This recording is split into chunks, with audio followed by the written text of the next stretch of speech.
window go? I lost it. I lost it. Right, there's... Oh, we're not live on YouTube yet either, so click and go live. It's weird. Sometimes it automatically goes live, automatically it seems, and sometimes it doesn't.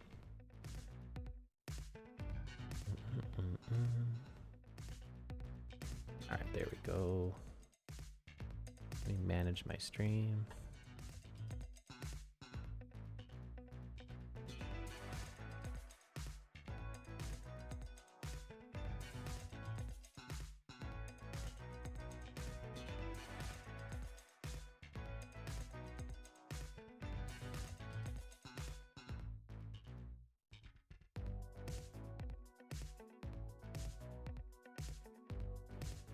Alright, LinkedIn. How do I manage my active stream? It's like, don't see a way to do it that easily here.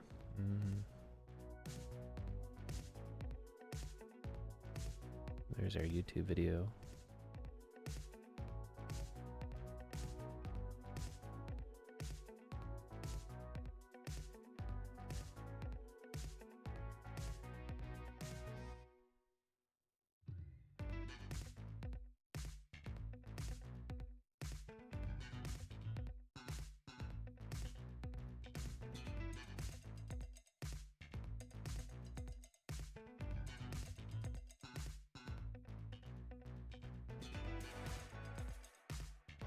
Well, I can join from this side, it looks like. Let's see here. Welcome to the stream.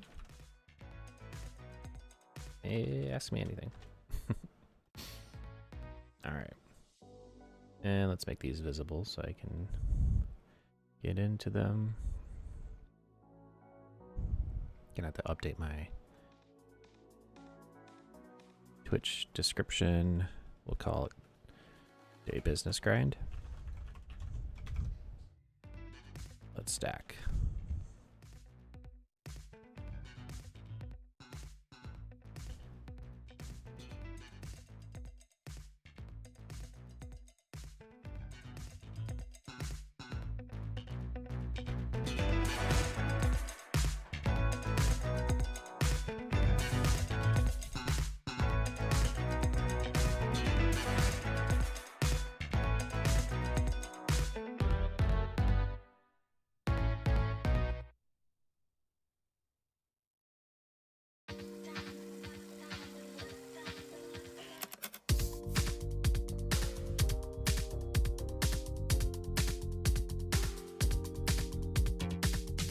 Alright, let's see what we gotta get into next. Currently was gonna get into writing a journal, so I'm gonna write my daily journal. Usually I spend about 5 minutes journaling each day. Until then, I'm just gonna be waiting for your questions.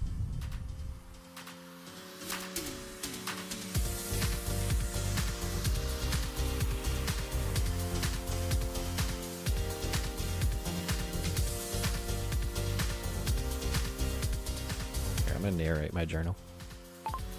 Currently streaming live, office hours, period, new line. Gonna be practicing my dictation commands, period, new paragraph, new line.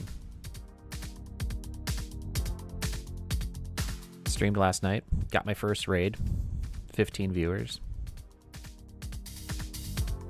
Shout out to Ellie, who facilitated the raid, and played Marvel Rivals through the evening.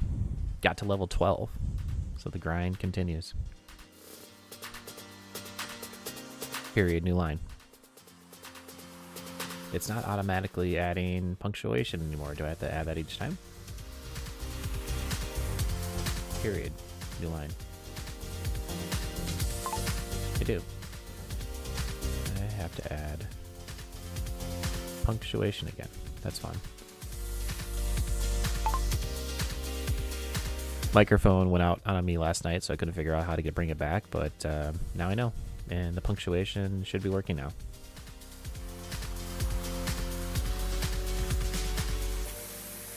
Period. new line. So we're gonna stream for, we'll see how long, but it's gonna be probably a few hours, I would say, as we just work through all our items here.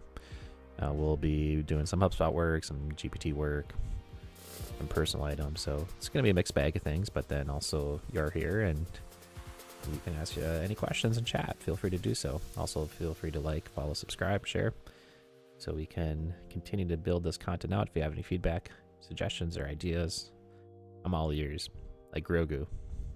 Period. New line, new line. All right, I'm happy with that journal. So let's go ahead and we'll check that off our list. And next, I'm just going to check in voicemails. Don't have any. Check text messages.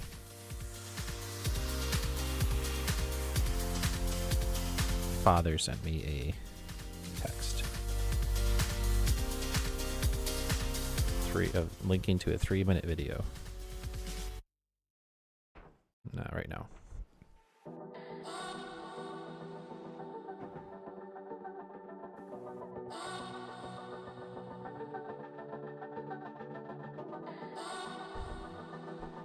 Made a plan with Andrew to go to his house Thursday afternoon, so let's go ahead and block that time off. Probably be around 5 or something.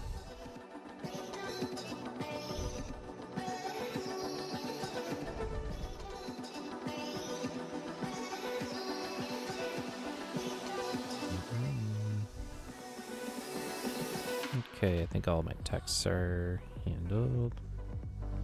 Oh yeah, I'm gonna have to write this one.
Alright, sent text out, and now let's clear my emails. Every day, make sure my emails go to 0, starting with my personal mailbox.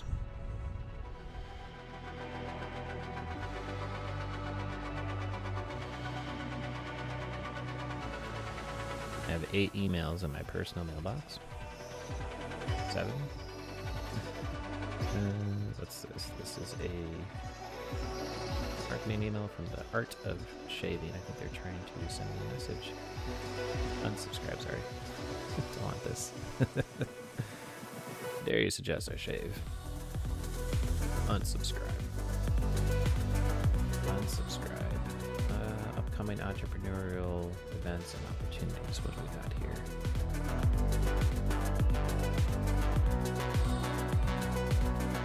Maybe we'll bring this one on screen and we can follow along.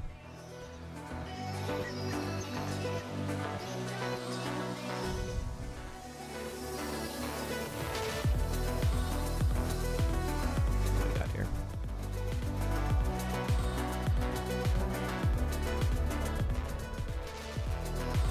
I wish I could use my plugin for this. Oh, I bet you I could actually.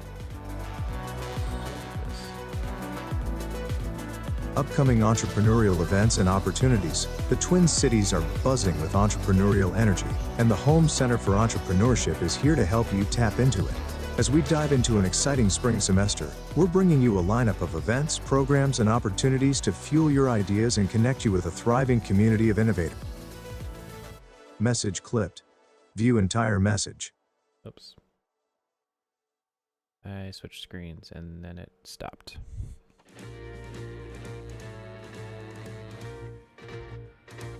Let's try that again.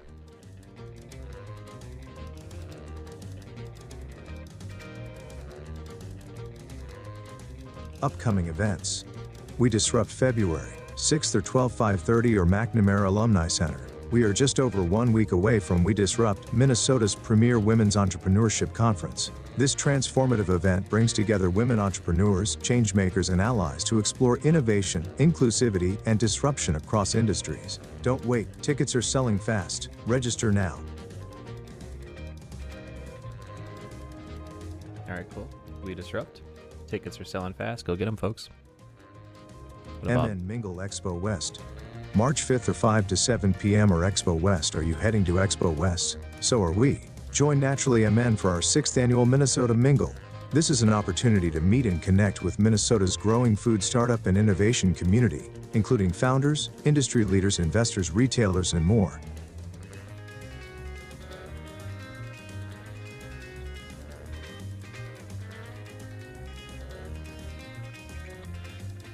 I shouldn't have to log into your account, Activision, to unsubscribe. When I click unsubscribe, I just want to unsubscribe. Don't let me log in. It's like you can unsubscribe here. Oh, I don't even know what my login is. I don't have a login. So, you know, making me find my login. Oh, way to put the friction up. Not cool, not cool. All right, let's hear about the Min Cup. MN Mingle Expo West, March 5th or 5 to 7 p.m. or Expo West. Are you heading to Expo West? So are we. Join Naturally MN for our 6th annual Minnesota. That wasn't right. Save the date, MN Cup 2025. Applications open March 10th. This completely free program supports Minnesota entrepreneurs with the mentorship, networking, education, and startup funding you need to take your startup to the next level. Open to any MN-based company with under $1 million in annual revenue.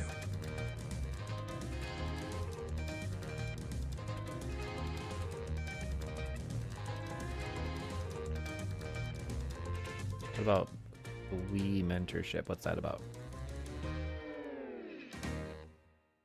We Mentorship applications open now. Apply by February 9th, calling all female founders. The time is now to empower the next generation of women in entrepreneurship. We Mentorship empowers students interested in entrepreneurship by providing them with mentorship, enabling them to develop the skills, confidence, and network necessary to succeed in their entrepreneurial endeavors.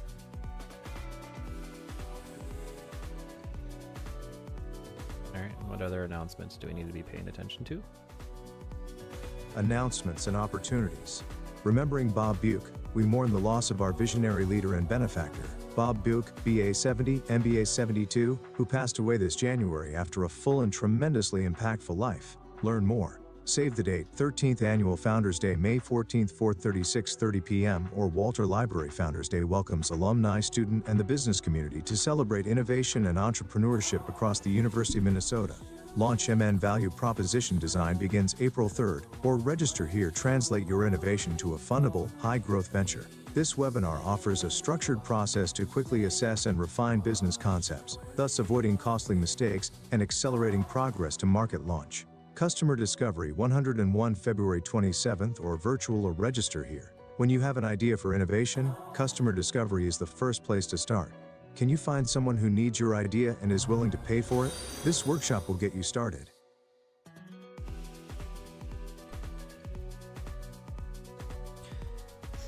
Thanks for the follow, Carter. Welcome to the stream.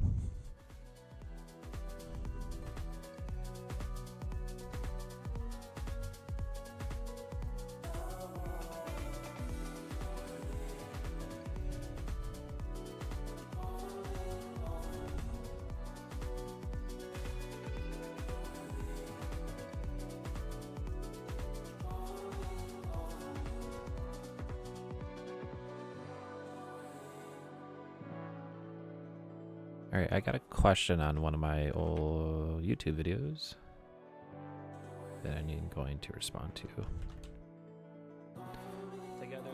And it's actually related to a video that I made some time ago.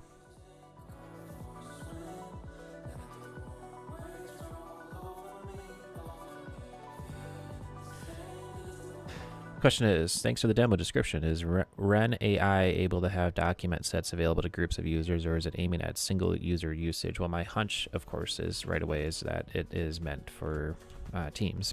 But I'm going to log in and actually demonstrate that real quick. So I'm going to log into my Ren account. Hopefully my credentials work. Okay, where are my credentials?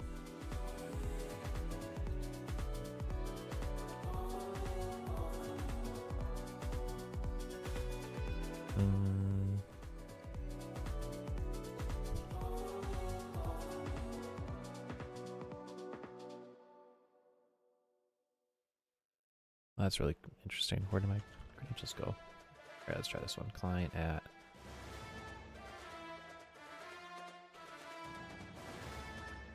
Boom.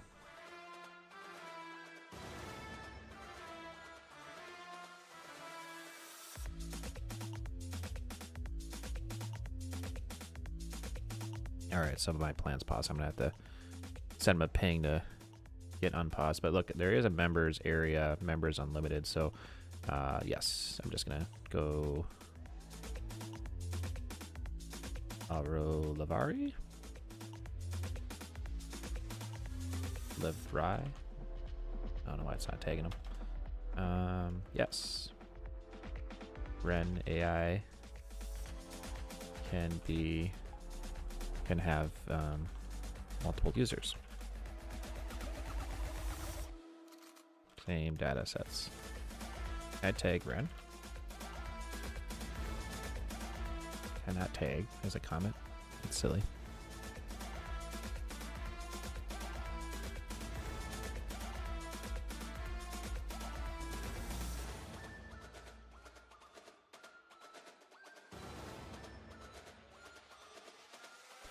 That's cool. So we're getting in some engagement on a tool that we featured some time ago. And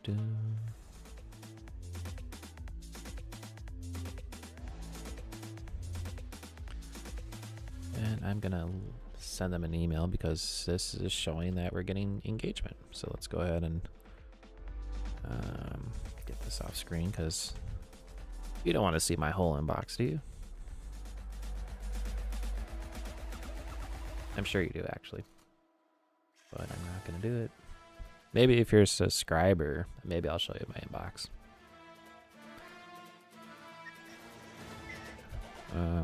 Alright, so we want to let Cynthia know that got a comment.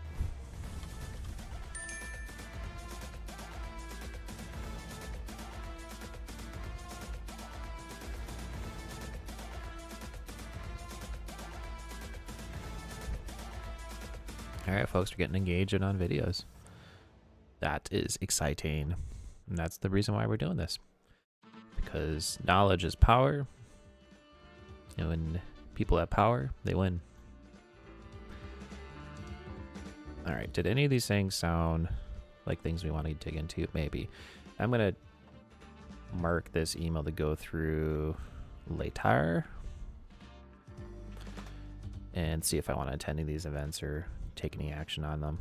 And I can do that through my Sunsama tool. So what I'll end up doing is pulling this email in from Sunsama and scheduling it into a day.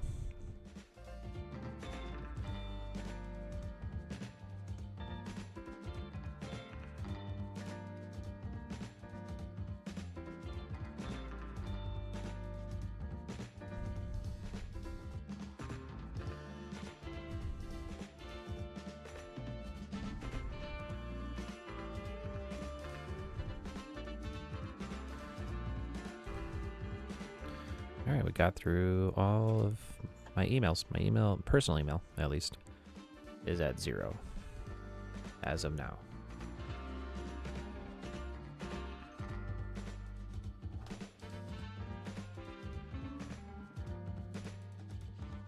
I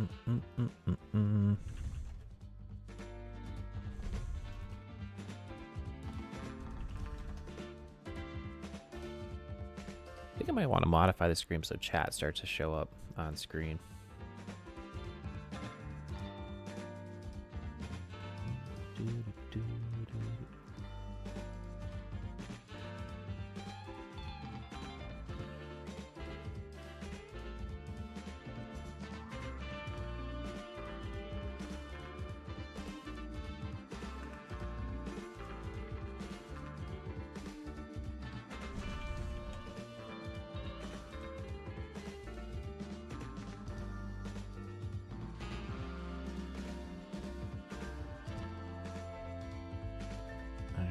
And then we usually just do a daily check of the bank account and budget, make sure things are looking good there.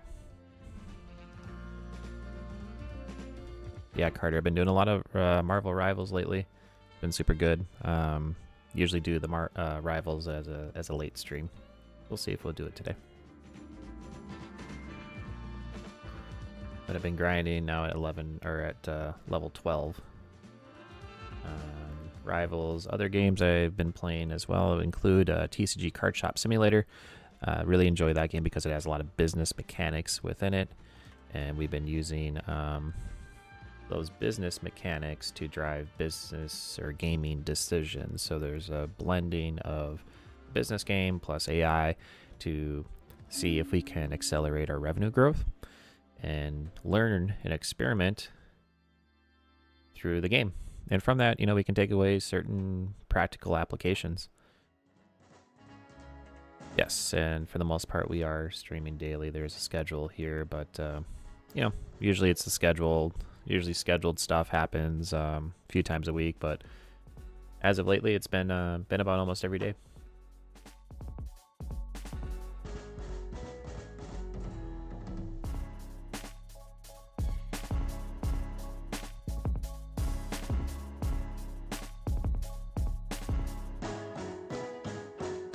Next on our list, folks.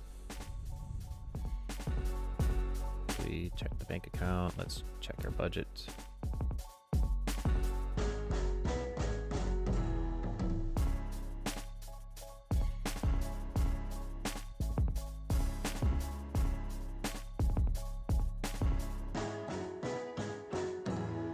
Transactions are delayed. Fine. Nothing really to look at here. Other than that, I've had the lowest spending month that I've probably ever have had, like, in the last many years. It's been actually really great. Super happy about that. All right, so I think we got our morning habits done. Next, I'm going to set up our stream schedule and make sure that our stream schedules look good across all our different platforms, and so that includes YouTube. Let's bring that in.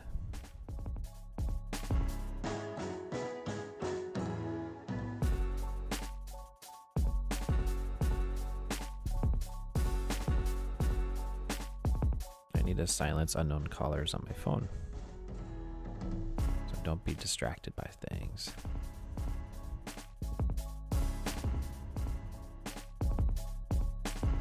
We should stand up. I think it might be time for us to stand up.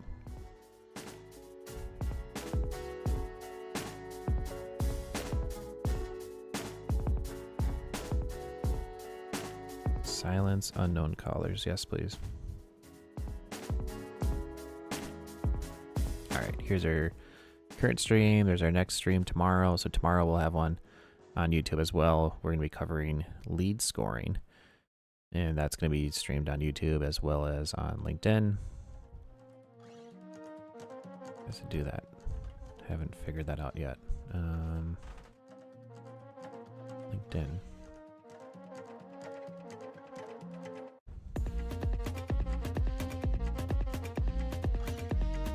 Yeah, so we got live tomorrow, 1 p.m. Central, mastering lead scoring in HubSpot. It doesn't even really, you don't have to be on HubSpot to have that. It's just will be helpful. Here's the Twitch channel schedule, and there's the lead scoring. So yeah, we got all our streams are scheduled, so people know when we'll go live.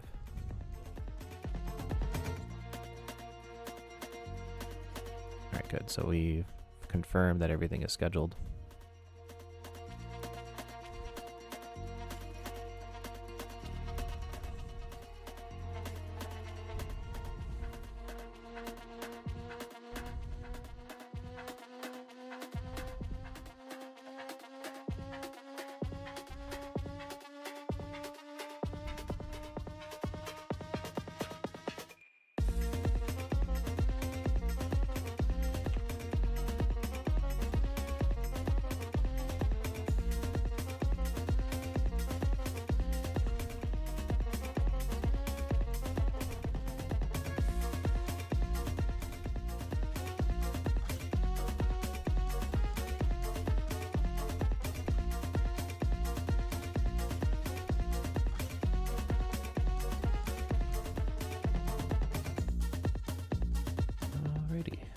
Let's see what's next here.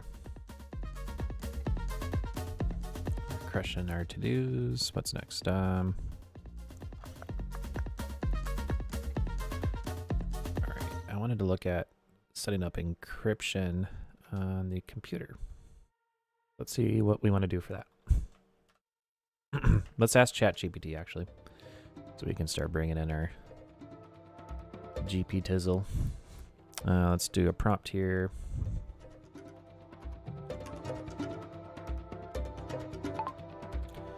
I want you to act as my director of cybersecurity for my small business, Media Garcia. Period. Goal is to set up encryption on our computers. My question to you is, can you provide best practices and resources to accomplish this?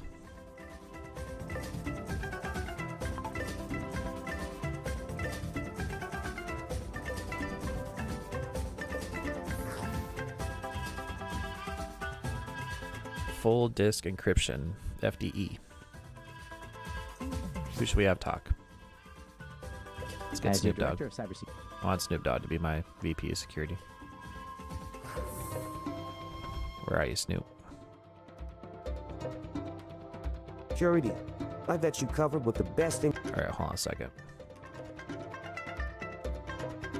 Rewrite this as a narrative so that I can listen to it. And I'm going to be listening to the voice of Snoop Dogg to put it into the tone and aesthetic of Snoop D-O-double-G.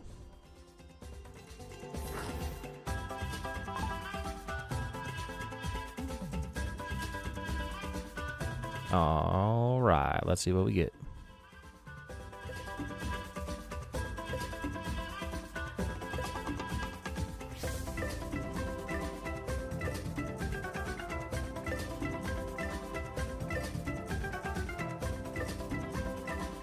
Hey, listen up, nephew. We about to lay down some real cybersecurity game for Media Garcia. And your boy Snoop is here to make sure your business stays locked up tighter than Fort Knox. We talking encryption. The art of keeping your data safe from suckers trying to get their hands on it. So sit back, relax, and let's get into it. Step. All right. I need to do one thing here real quick. We're going to grab our audio. Where's our Chrome audio?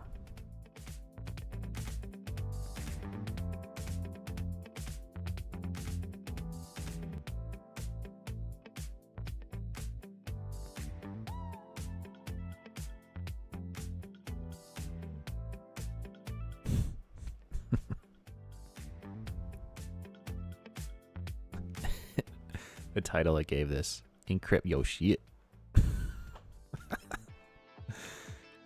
Snoop, come on. First, you gotta make sure every computer in your business is fully locked up with some full disk encryption. That way, even if somebody snatches your laptop, all they got is a shiny brick. Here's how you do it. Windows homies, turn on BitLocker like a boss. Slide over the control panel, right arrow, BitLocker drive, encryption, right arrow, flip the switch. Save that recovery key somewhere safe. Don't just leave it on a sticky note, you feel me? Mac, All right, hold on a second. So still has bullet points, which makes the reading just so difficult to get into. So I'm gonna ask it to summarize this and not use bullet points.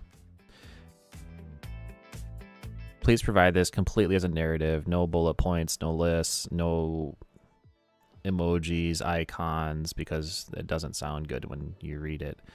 And instead, so just know that I'm on a Windows computer, so you can just provide recommendations only for Windows and make it much more shorter and briefer. Like I don't need the whole sky as the limit. Right now, let's just focus on encrypting our computers.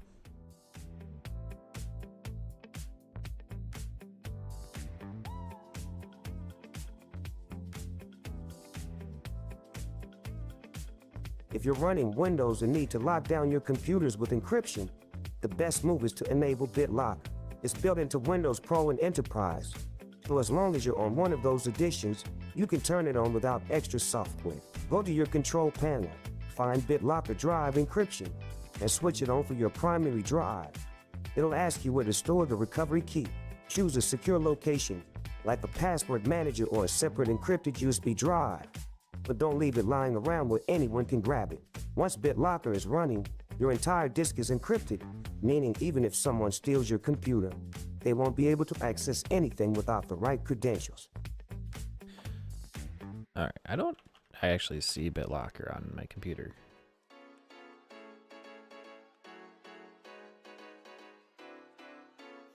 Let's see, how do you get to BitLocker? How do you get to BitLocker? I don't see it when I search for it.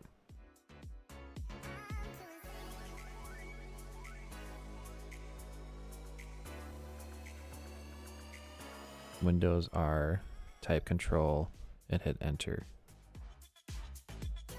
Oh, control panel, I see what you're saying.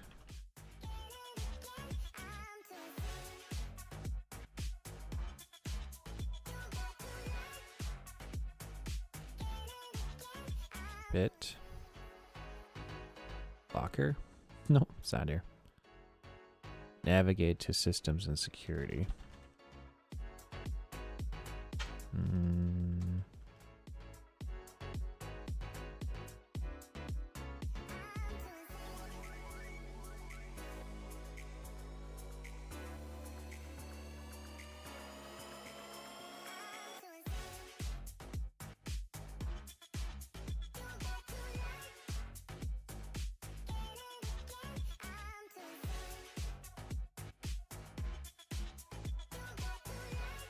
Don't see it. I still don't see it here. So perhaps I don't have BitLocker. Do you have a recommendation for me if I don't have this out of box in my computer?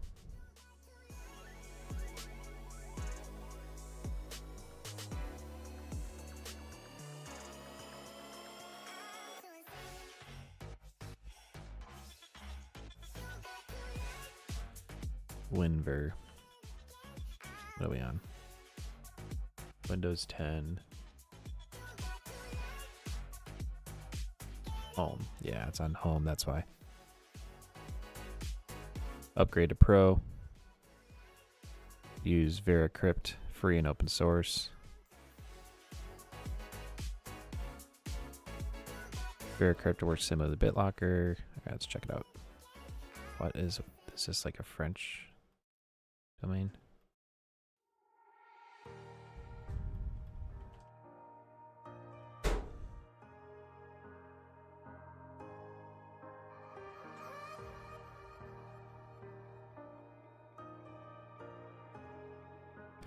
Okay.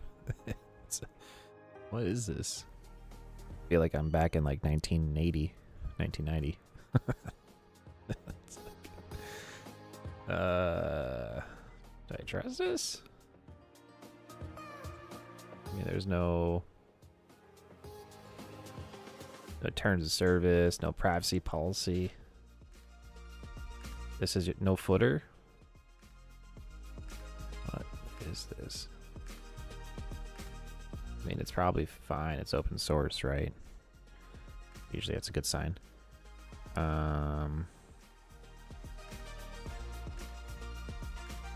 Let's just do a general search. Veracrypt shows up there.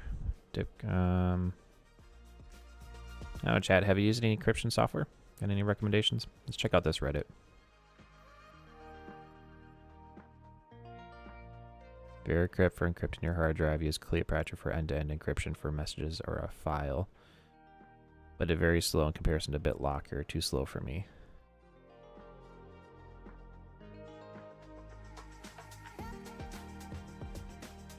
All the way. Okay, so Veracrypt, it makes encrypting both files and drives easy. You can encrypt the USB, blah, blah, blah. Always use native stuff as a baseline.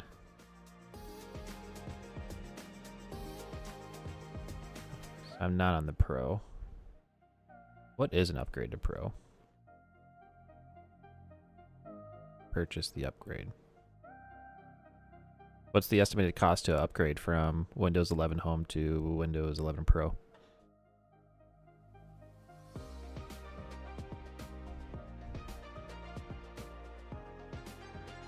$99 when purchased directly through the Microsoft Store. Recent offers have listed Windows 11 Pro as low as $11.97. New York Post. Upgraded latest Windows Pro for $19.97, originally $200, and enjoy enhanced productivity, security, and gaming features at a fraction of the cost. Terrific time to get Windows 11 Pro. It's $19. And I missed the date. Buy now for $19.97. I can't click on that. Comes with Copilot, which would be good. Just press Windows logo key C for instant access. If you're a gamer, you love DirectX 12 Ultimate support. Offers better graphics, frame rate rates for less than the cost of a lunch. Not required hardware. Boom, boom, boom. Linux all the way. Safer, faster. Linux, I don't think can play Marvel's Rivals, so and I need that. Can't be doing that.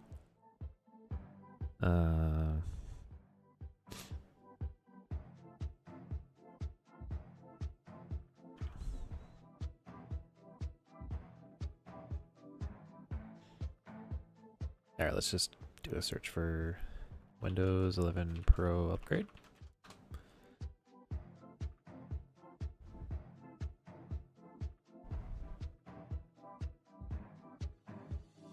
BitLocker, drive encryption, remote desktop, the ability to join a domain or intra. Okay.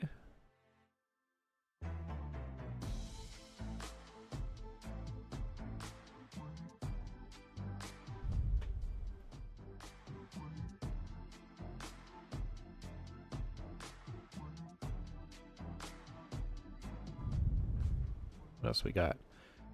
BitLocker, remote desktop, Hyper-V, Azure, domain. I really don't need that stuff. I just... Okay, what's... This is not an upgrade from Windows 10 to Windows 11. To learn more about upgrading to Windows 11. I'm already on Windows 11. You're running on 10, 11, and you're all set. Okay. Are you gonna let me upgrade then, or what? You're just gonna... Just tell me about it.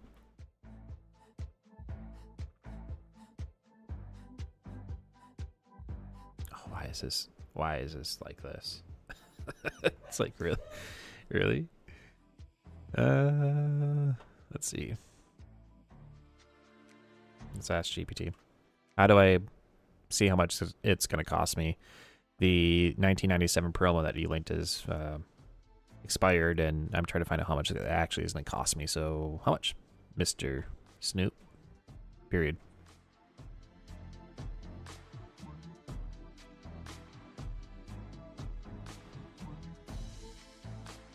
I understand you're seeking the most cost-effective way to upgrade from Windows 11 Home to Windows 11 Pro. The standard upgrade price through the Microsoft Store is $99. Answers, Microsoft.com.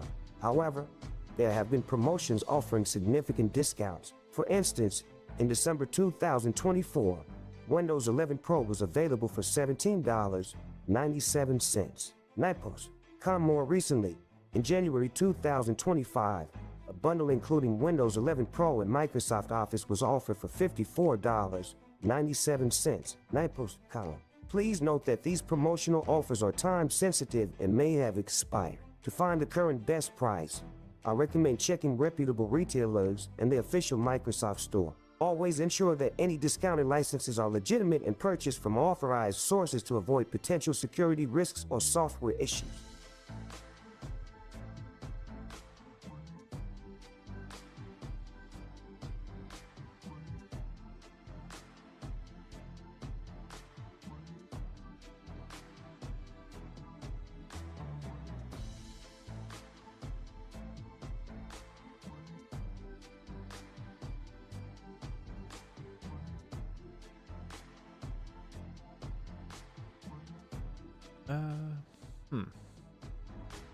You know, you'd think it really wouldn't be that hard.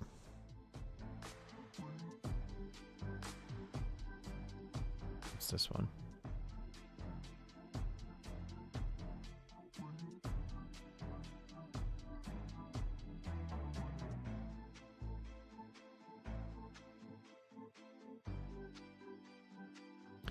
To upgrade from Windows 11 to Pro manually, first check which edition is running, active, start, settings, system activation. Set the following shortcut. Windows 11 Home. Active. Oh look, here's an upgrade button. Upgrade to Windows 11 Pro for features that help you connect, work, school, remote access, PC, encrypt your data, and more. Upgrade in the Microsoft app. Okay, thought we tried that. Oh, there it is, finally. So now it's, okay, this is not an upgrade. So now it's showing that get for 99. Oh man, I missed the promo. So maybe I'll just kind of scope out. This isn't like super duper pressing. I think what I'll do is set a task to just keep an eye out for when. Keep looking for pricing on it. And it looks like maybe there's like keys that I can just. Windows 11 Home to Pro key. I mean, what's this one? Product keys. Windows 11 Professional Retail for $11.99. Is that real? Or is this a scam? I mean, it says originally 99.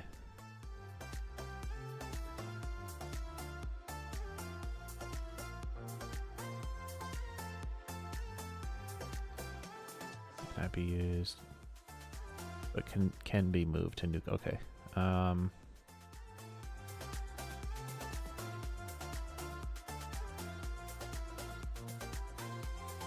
Good service. Just bought a Win 11 Pro download. Again, key was perfect.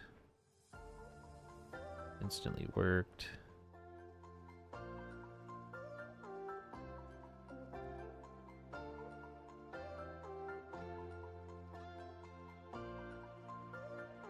Upgraded from Windows 11 Home to Pro after switching motherboard. Instantly switched my key, and all I had to do was restart my PC. Well, that's promising. So maybe this one. I mean, that's $12. It's definitely better than 90. What's this one? 11 Pro, G2A, 11 key makers. Oh, look, this one is 14, but this one actually says specifically Home to Pro upgrade.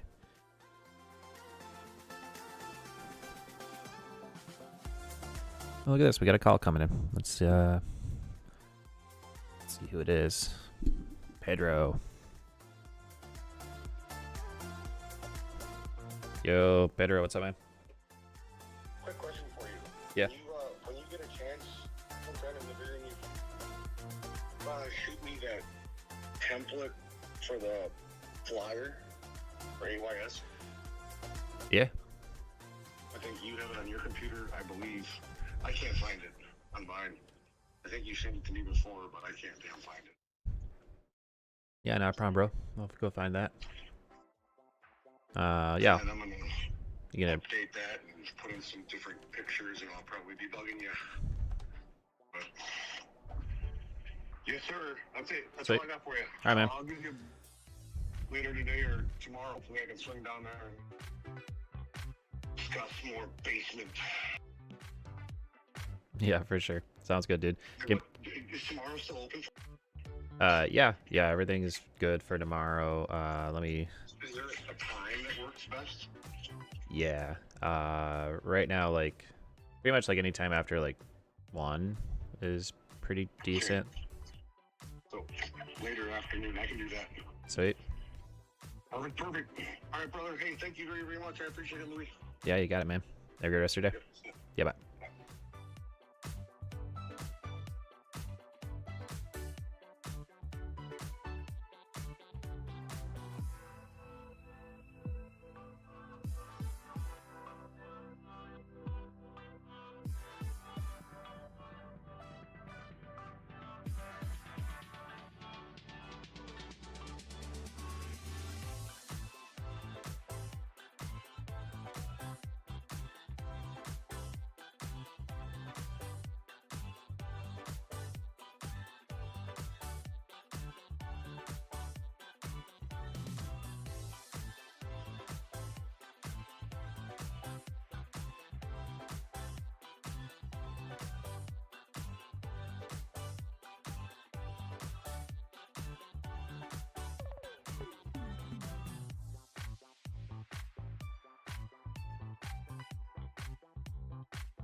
Oh, Mike was off for that. Bummer.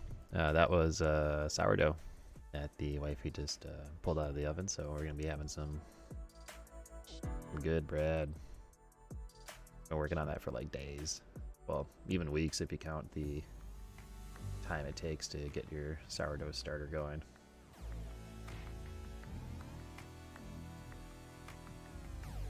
Free upgrade. I don't think there's going to be such thing as a free upgrade.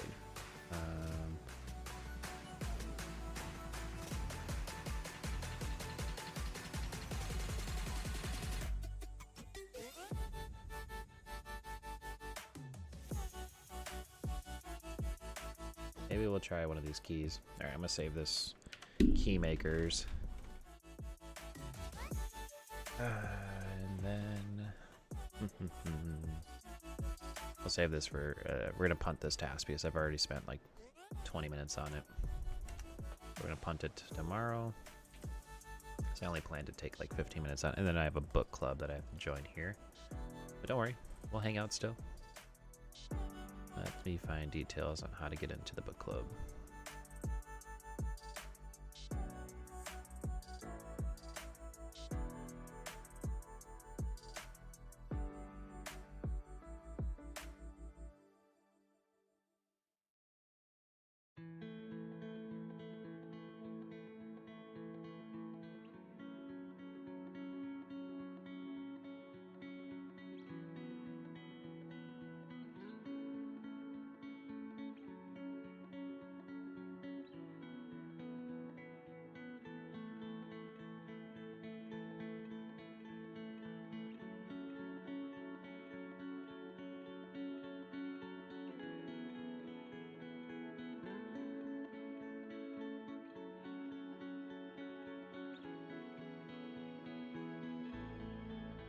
Stop going over there, Zoom.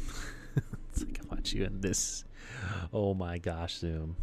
It's like I keep moving it to my other monitor and it keeps bumping back. Oh my gosh, it keeps doing it. Zoom don't care.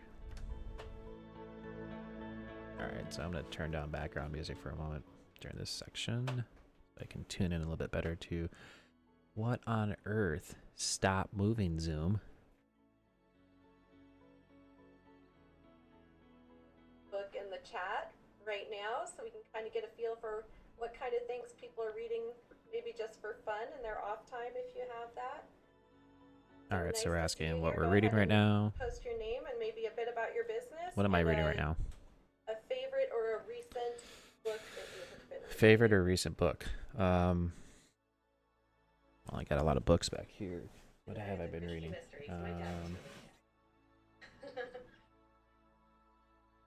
I've been reading the Bible. I know it makes you sound old, but I love them. I'm gonna put the Bible. Because I have been. Yeah.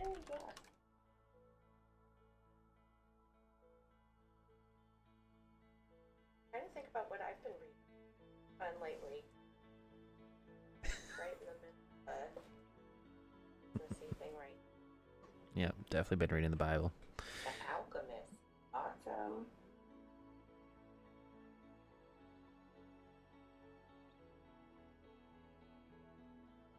We're just talking in my team Slack about what people books of.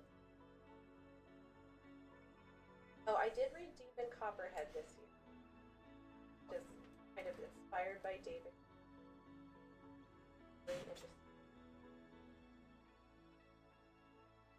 Carla, do you want to We've been listening to Mindset. explain what we're up to here in general in the big picture? Is and it then we'll is it called Growth get down Mindset to book business? by Carol Drake? Sure. Hi all, my name is Carla Sanchez Silva. I'm from National Cohort 16. What's it called? And why are we here? So, as we got here today, it's more just about books. It's about the ideas and challenges and the stories that inspire.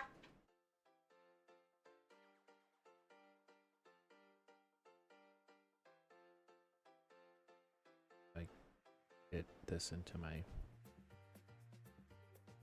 There we go.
I'm at a book club and they're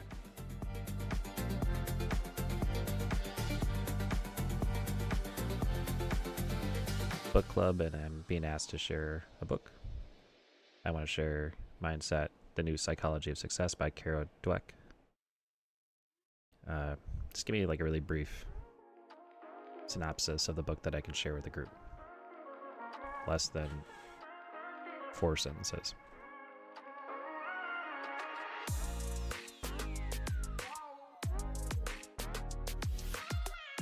Oh, I'm not interested in the book. Other people are.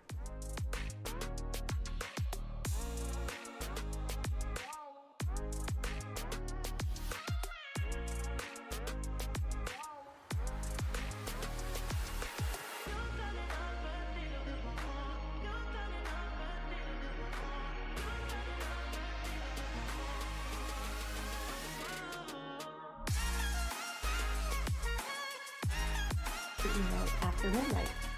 Instead, we want to learn to be the coach. We want to build a team and systems so that our business can run and even thrive without us.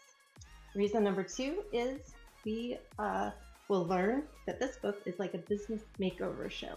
So Built to Sell will teach you to transform your business into something that is scalable, systematized, and sellable.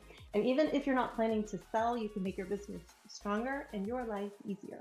And reason number 3 is it's a fun, quick read with actionable tips.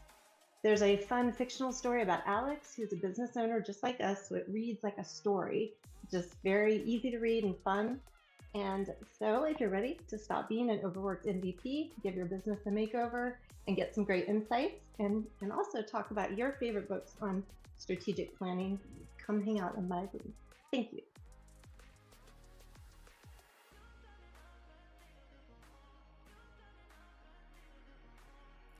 Oh, Renee, we can't hear you.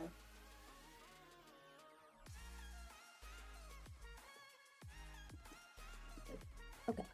Hey everyone, I'm Renate Moore, and I'm a little hoarse today. Whatever is going around, I seem to have caught it, so pardon the voice. But I am with Lady Wren's Bakery and Books, and I was the cohort 18, graduate 2023 in May, and author of 4 books. So this is my happy place. And so today I'm excited to host a breakout room. And the book I will be sharing is called Discovery Mode, Advancing Mind and Spirit.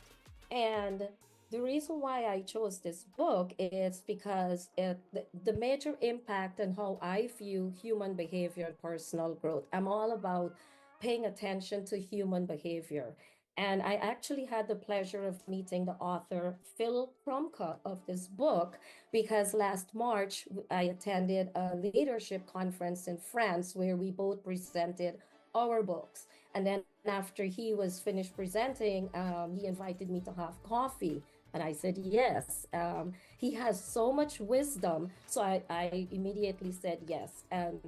So Advancing Mind and Spirit, it offers the powerful insights into how we can navigate life's challenges with clarity and purpose. And I mentioned I chose it because it resonates with something I've noticed in people when facing challenges. Some stay focused and driven, while others seem to lose their way. So if this concept sparks something for you, I'd love for you to explore it further in my breakout room.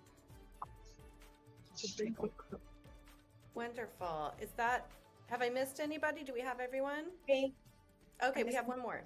Yeah. Hi. So my book, it starts with why. Every year I do a personal exercise about why I'm still have this business or what changed during the last year that is still purpose driven. So if you're looking for clarity in your work, in your business, in your mission, or even your next big idea, this discussion will help you define your why again, and it hopefully will inspire you to revisit that. So my goal is to talk purpose, passion, and leading with intention. I think I'm leaning towards Carla Sanchez. Wonderful. It starts with why. Okay, I think I've dropped our 5 books here in the chat so you can think about which group you want to move into, and then we're going to pop open those breakout rooms for you to choose between. You got it. Opening all the rooms up. Yeah, and I haven't read It Starts With Why, so that could be a good option for me. Let's see. Okay, so if you see that pop up, you can click to join, or if you click on breakout rooms in your navigation menu, you will see your choices.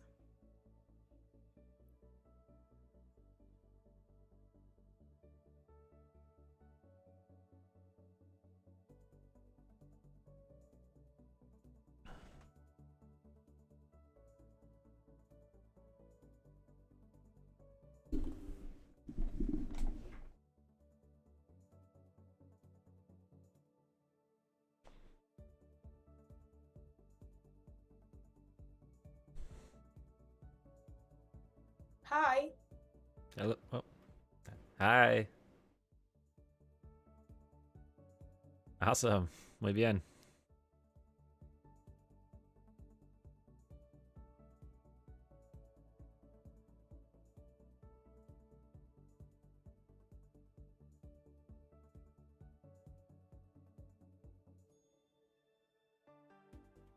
Business and why you choose to be in my breakout room. Yeah, sure. Happy to do so. I'm Luis Garcia with Media Garcia. We're a digital marketing company that helps mid-cap B2B companies with their lead generation and customer acquisition using tech and AI.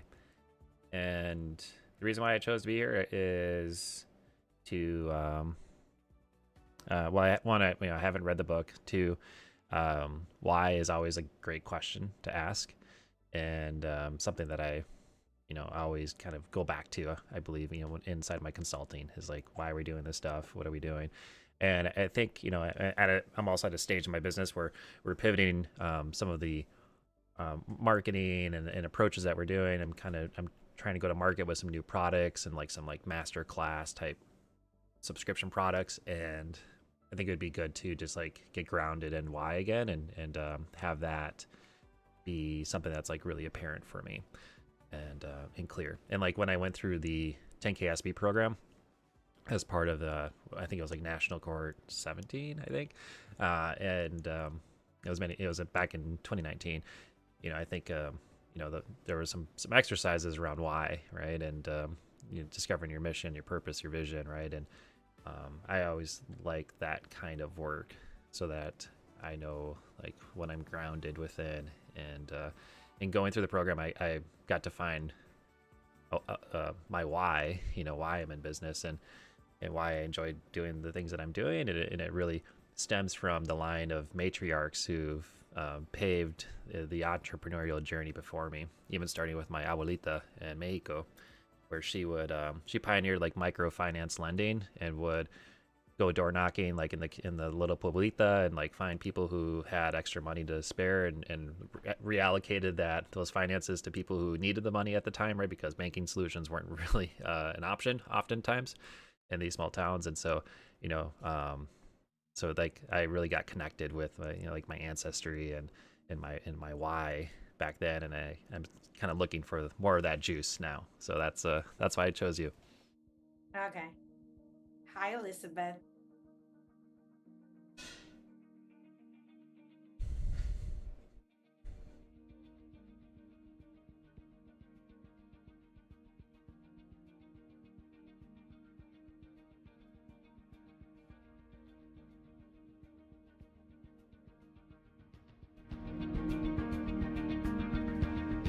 Gourmet mushrooms for high-end chefs and farm stands in the greater Boston area.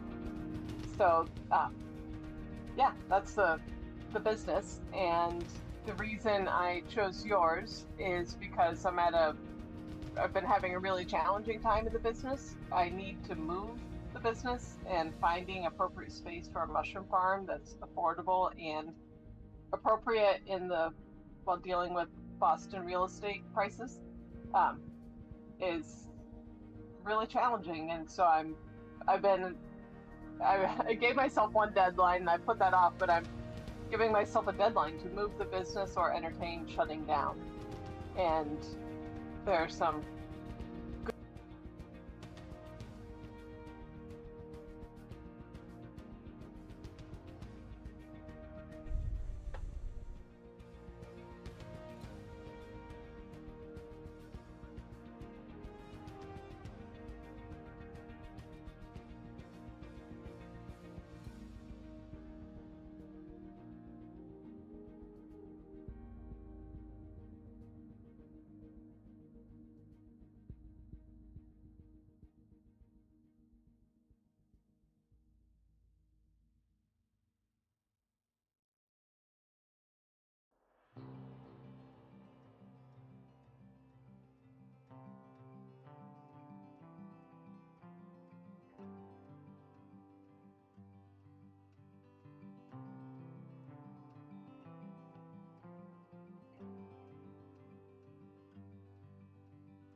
marketing has the major bulk of my business, and I put up the project management to the side. But during last summer, I got a great opportunity doing an infrastructure project, water systems, which is now I talk engineer. And apparently, I forgot that I'm actually kind of very good at managing teams. So that's why I went back to the book and say, well, why did I start this business? So, and that's my first question to you. I know already, Louis, I bet you are. So, and by the way, I need a volunteer to do takeaways from this. So it's either or Louis. So sorry to put you on the spot. But I want to set the stage and ask you first, what inspired you to start your business, and when, or was there a specific moment or experience that sparked that idea? Was when? Okay. Yeah, I can take a shot at answering that. So what inspired me? I think like seeing my own like parents be entrepreneurial really inspired me to do my own business. I mean, like my mother was like working a full-time job, and then she like started selling like Mary Kay, and it was like all of a sudden I started seeing all these products to like fill up shelves, and it was very interesting. And she was like having people over and like doing these parties and like selling products and like being like very motivated and self-determined in a way, right? And I just think I found that just inspiring, because I just felt like there was a lot of like freedom and autonomy and like purpose like driven through a lot of that. And so I think for me it was just kind of continuing that on for the family, and continuing in a way like to continue the self-determination, I guess, of our like of my lineage and my ancestors, right? And like being able to I was born in Mexico, and so like in like a small farming town, and so it's kind of wild to think like I went from that to now living in Minnesota and having a business where I've been like kind of like full time at it now for 9 years, and that's afforded me a lot of autonomy. I'm able to like travel a lot and kind of dictate my own hours and have that freedom. So that's what keeps me motivated and kind of got me into business. What about you, Elizabeth?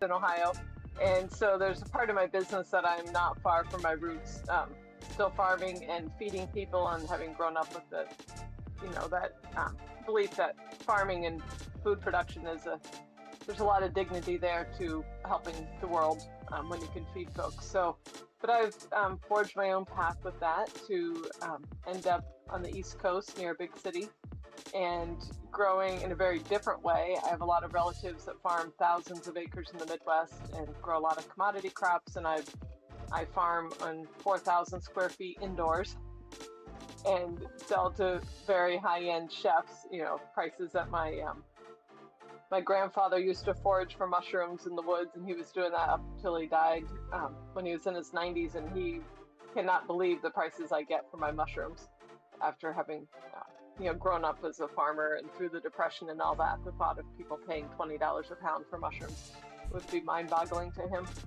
But my mushroom part of the work started, I was a little bit of vegetable farming here in eastern Massachusetts, and then gave that up and was trying to figure out my next thing. And my son was 5 at the time, and he loved mushrooms. And every time we'd go to the grocery store, I would buy him more mushrooms. And the irony is that I did not care for mushrooms, but I kept buying them for him. And then I bought him a little grow kit for the holidays one year to just try growing a pound of mushrooms on our kitchen counter, and started tearing open that kit. And I tell people you can learn a lot on Google and YouTube, and pretty much self-taught in growing mushrooms from there. And part of the inspiration came when I gave up the vegetable farming. I was trying to figure out what next. I was thinking about a grad school class I had in information technology, or information systems. The professor shared with us an exercise that he heard Frank Gehry talk about. Frank Gehry had designed the building we were sitting in at Case Western Reserve. So the exercise was to take a project you'd done before, put a limitation on it, and see if you could still do it. So I took my previous project of growing food and thought, if I don't have an acre of land and sunshine, how can I grow food or be part of the local food system? And so that's how I came up with mushrooms. And I have carved out my little niche here where mushrooms are so different than animals and plants that I work with more than a dozen local farms, the local produce farms. They do their thing, and then they buy their mushrooms in from me, and I piggyback on their CSAs. So that's made up a good portion of my sales, in addition to high-end chefs that really appreciate the quality. So it started, something kind of fun and quirky, and then I realized there was an opportunity there. Well, I was born out of nonprofit burnout.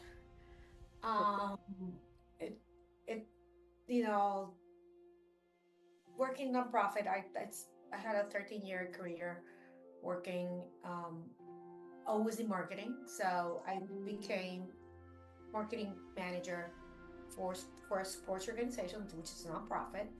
And then I worked with a breast cancer local chapter here. And after 5 years on the dot, I remember it was January. January is a big thing for me. Like, I do the retrospective. That's why I went back to the book. And then I do the Atomic Habits thing again. So I remember being depressed because I was going to the same thing, the same cycle. It was January. And said, well, this is not working. And I got new leadership. It was a perfect storm. And I realized that first of all, it's not my call.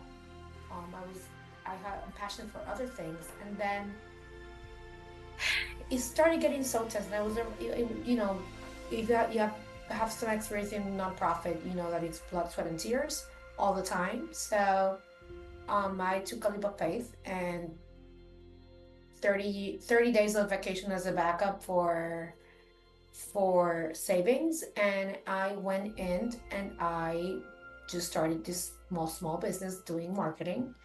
And then when Hurricane Maria came, people started calling me because, well, I need you to manage this, business continuity project. It's like, but I don't do projects. Like, yes, you do. I've done many things. You put out, big events. So use that and we just need to get it going.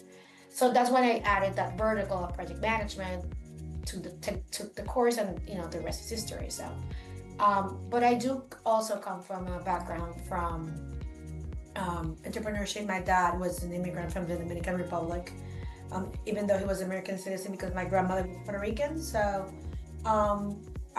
he was a wholesaler and a retailer for menswear. So he was always,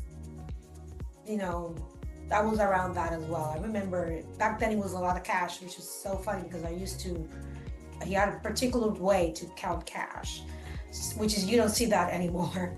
So that's why I actually decide, it was by total burnout and, what's next. And I said, well, let me consult while I figure the next step. And here I am 10 years in May. So, the question that I have is, if somebody asks, why does your business exist beyond making money? And I think Elisa already answered that. How would you answer? Can you repeat that? I missed one or two words in there. If someone asks, why does your business exist beyond making money? What will be your answer? Sure. My business exists because there's support for and demand for locally grown organic food. And there are customers out there who want something that's not available in the traditional food system. So our food system prioritizes food that can be shipped and food that's cheap. And there are more foods out there in the world than only what's cheap and what can be shipped. And so there's demand for people to have a wider culinary experience. And so my business fulfills that demand.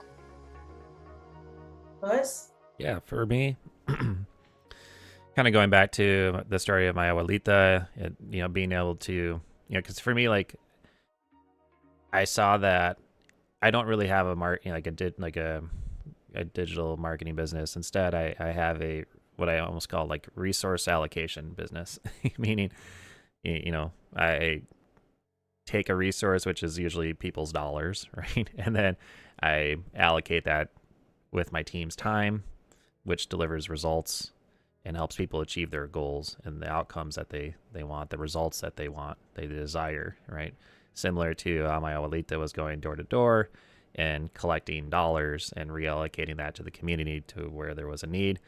I do the same, but instead of, providing dollars directly to people, I'm providing the results, which results, oftentimes in revenue growth, right? Which means businesses are stronger, the teams are stronger, they can hire more people, they provide a better service or product to the broader community. It means that businesses they might not have to close, right? Or they can stay open, right? And continue to provide that difference and that value to the community. So I think it's about, it's kind of about that. It's about fulfillment, right? Being able to achieve something, be fulfilled with that, and to provide the difference within the community. Okay. Mine will be traction. I love making traction. I don't see marketing as normally people do. I think that people want, I come from nonprofit. I'm used to be understaffed, under-resourced, underpaid. So I put those principles into this marketing. So I do lean a lot of B2B marketing. So that's why when people ask me, so what do you do? So, well, I create traction. So going to the next level without trying to, I don't need a big budget to get some traction done. So that will be mine. So going to the next question and then going straight to the core, Simon Sinek says that people don't buy why you do, but buy why you do it. How do you communicate your why to your customers and your employees? Is this something that you do? And if so, how? Yeah. I probably don't do a really good job of communicating that why to employees or clients. I think that might be a bit of a gap. I've been doing a lot more like video format content, and see people might pick up what I'm after, but I guess I don't explicitly say it. So I think that could be definitely an opportunity. Okay, so Elizabeth? So I don't completely agree with that statement, because at a certain level I'm growing a commodity crop, and chefs and different people are just looking for the cheapest food. They need a mushroom and they're going to order the cheapest one. So I think the more I can communicate the why in the wider audience I can reach, I can be effective with that. But if I work with some distributors and I'm looking to expand my work with distributors, and then price becomes more of an issue.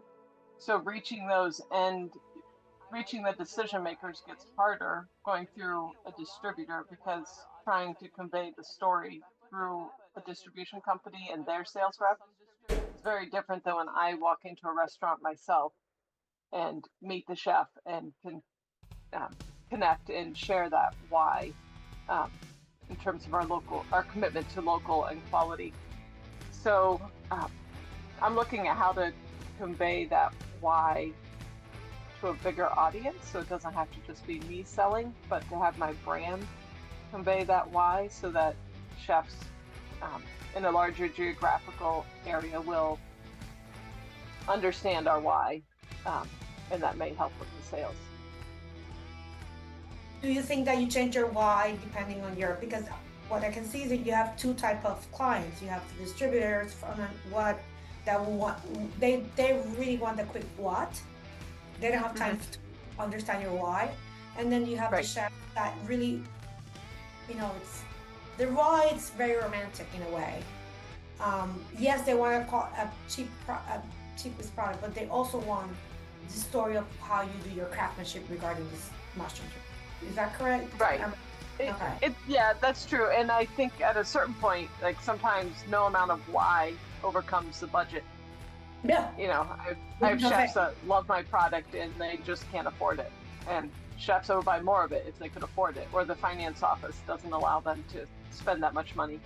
I want to try your mushrooms. This is the only thing I want to say.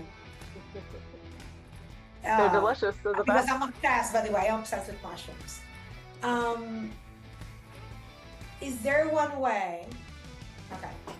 Right now, this is directly to listeners. Have you ever had your tough decision that challenged your why, which is how you're navigating your real estate issue, right? Yeah. Yeah. I think my toughest decisions always in business have been around people, and it's particularly like who to hire, and then also like when it's, when has someone's journey, gone its course within the company, right? And I know logically there's a lot of stuff that says like, hire slow, fire fast kind of thing, but I've been like totally the opposite. It's in my company, right? It's like I hire fast because I get like really attached and emotional, I think, in it, and then it takes forever for me to fire someone, right? And I think that I could kind of see now that kind of goes against my why, right, in a way, because I'm not like, if I'm having these feelings or these thoughts, and chances are it's having an impact on my business, and I'm not just acting on it, and I'm just hoping like things kind of correct and hopefully correct by themselves, which isn't a good recipe for getting the results you want. So and oftentimes it's been sometimes it's been around like culture fit too, right? So I've had other people who weren't a good match for my why in the business. So my why was like, let's all make a bunch of money and let's help other business owners make a bunch of money too, right? Because there's downstream positive effects to improving the small business economy, right, in our country.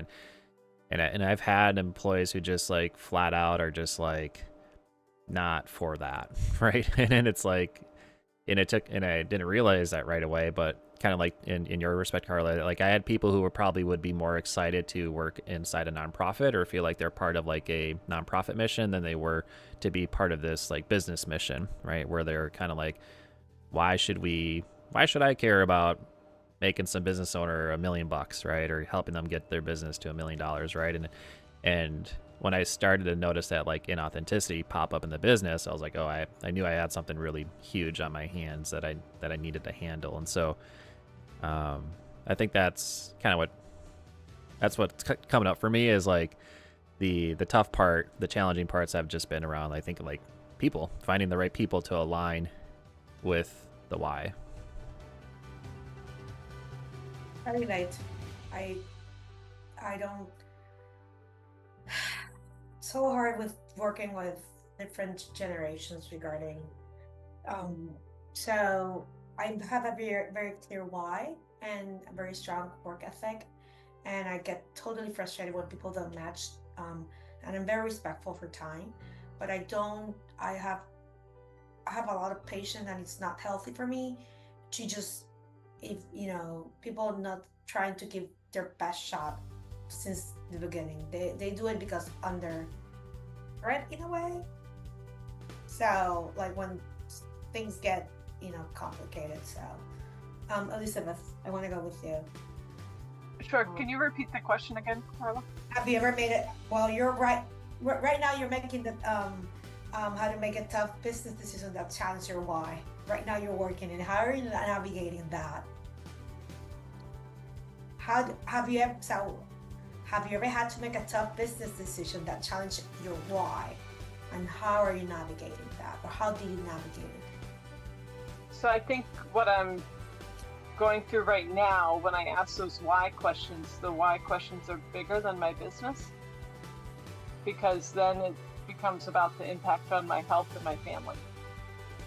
Yeah. So it's no longer just the why of being part of the local food system and strengthening our food system and feeding people.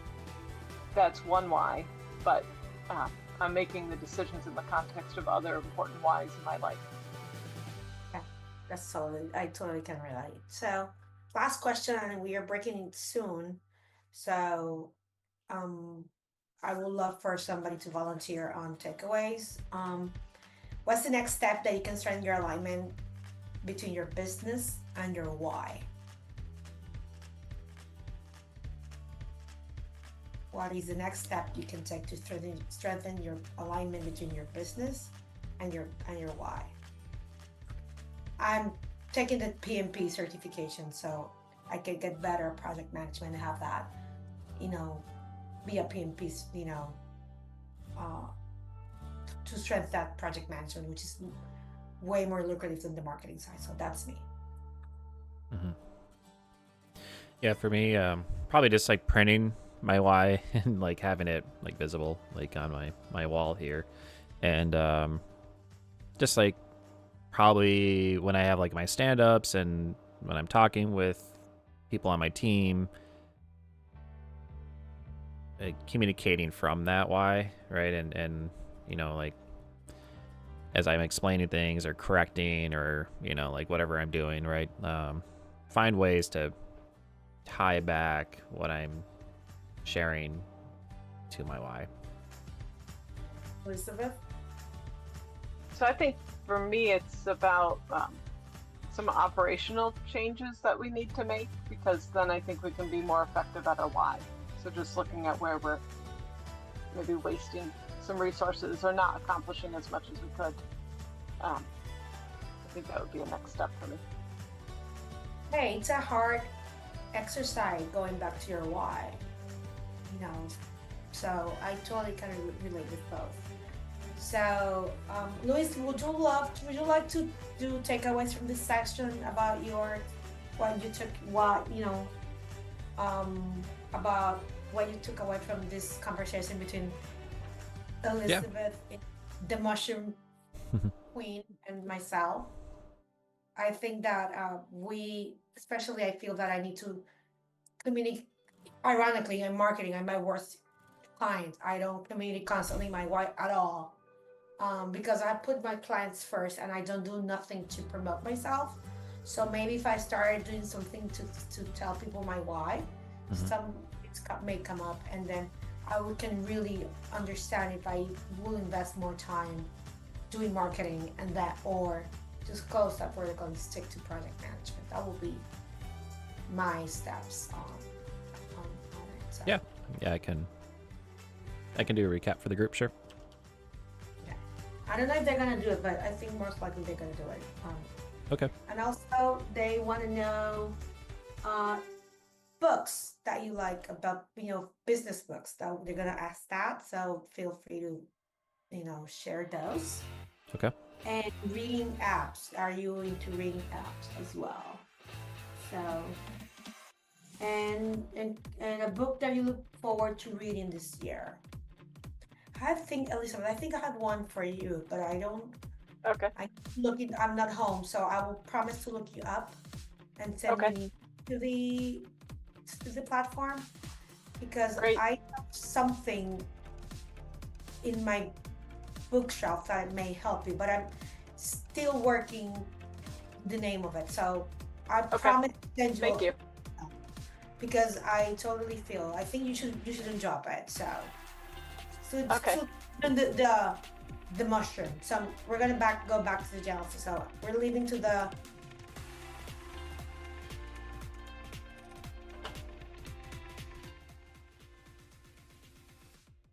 Why, hello everyone. Welcome back to the main room. I hope you had some insightful conversations. I loved our conversation. It was super helpful, and I think we were able to provide a little insight to each other based on what's worked and not worked for us. So I'd love each group to have somebody share maybe what a top insight was or something really interesting you discussed. And from my group on Buy Back Your Time, which was the productivity book, what we really liked about that book and that method, especially if you're feeling overwhelmed and don't know how to start, is that it really goes step by step and has like a ladder of how to go through these things and how to delegate, starting with your admin work and then proceeding through all levels of business. So we thought that was super helpful for those who are just like, I need help, but I don't know what help I need or how to get started with it. So that's what we really liked about Buy Back Your Time. Who else would like to, I'm like trying to go back to that list of books. What about the Starts With Why group? Yeah, I can share for our group. So our group, we talked about Start With Why, which we kind of dug into what is our why and how are we communicating that? Where does that show up? Where there might be a gap and how that is today. There's fairly consensus around the group that we don't often communicate our why, within the business, and personally that was definitely the case. And that even, being able to communicate the why can make us more competitive with our products and help us differentiate, our products or services against other competitors. For example, like a different competitor could have a cheaper product, but if you have a better why, you might be a better alternative for someone, or someone at least would be able to understand the alternatives and invest in your why rather than just being a price sensitive shopper. Also, why can help us find other people, people to hire or do business with that also aligns with their why, and where there's been like a misalignment with whys around people, whether those be our like employees or clients, like there's often tension or friction and issues that arise when the whys aren't aligned. And also just like making sure that we're also kind of like eating our own dog food when it comes to our why. Sometimes we like why our clients and why our customers a lot, in terms of like what we're doing for our products or services, but we might not be doing our own why or like actually fulfilling our own why for ourselves. So reminding ourselves, right, to be grounded in your why, and to also make sure that you're benefiting, that we're as business owners, our teams and our communities are benefiting from that as well. I love that. Thank you. Who wants to give us a quick insight from Built to Sell? I can do that. We talked about how the Built to Sell, like how does this business move forward without me, was an essential question. And building the organization, building the company to be able to thrive without our day-to-day expertise, our knowledge, our customer, and then also too, how that also then puts pressure on us to think about our exit and think about the different ways, the different options we might have in considering exit value, or even approaching conversations around either businesses we want to acquire to help our growth, or potentially how we engage buyers of our business in terms of things like exit value or what makes sense for a deal. Yeah, that's great. Thank you. I haven't read that one, Built to Sell, but if it has any holes in it, it sounds like Buy Back Your Time would be a great way to elevate yourself out of the business, so you can go ahead and do that sale. How about Discovery Mode? I could take a shot at this. We were in discovery mode with advancing mind and spirit. So, of course, it was a wide ranging conversation. But Renata shared the idea from the book that, that we're attracting overwhelm. And so, how do we kind of still ourselves and inventory what resources we already have that we can put into place? Amy talked about how it's like, how do we take better care of our minds? And there's a tendency, I think, as entrepreneurs to be pretty judgmental about ourselves. Like we're in competition with ourselves. It's like, I should have known that. I should have done this, that sort of narrative. And how do we shift out of that? And then I'm looking at, how do you bring the conversation of spirituality into the workplace without it being polarizing? So kind of what are some of the challenges and opportunities about that? And I'll just share one final piece I shared with the group. They hadn't heard about it, but there's the fight, flight, freeze, and fawn response. There's also, based on new research, the flocking response. So communities under pressure actually can collaborate. And so if we disarm the fear that drives the fight, flight, freeze, fawn and get to a place of shared common interest, it's a very different response, and thought that was worth bringing to the group. Very interesting. Thank you, Kim. Oh, was there one more thing? No, I just wanted to see if anyone else wanted to chime in from my group. Oh, yeah. If anybody's had as chaotic a January as I have, this sounds like a good book. So we have your next 5 moves. Super curious about this one.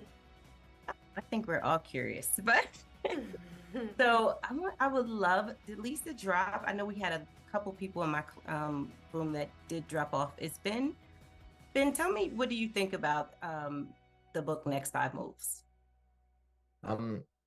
I feel like we didn't get as deep into it as I wanted to. I'm really curious more about it, but I like the concept of the book in terms of thinking ahead from where you are.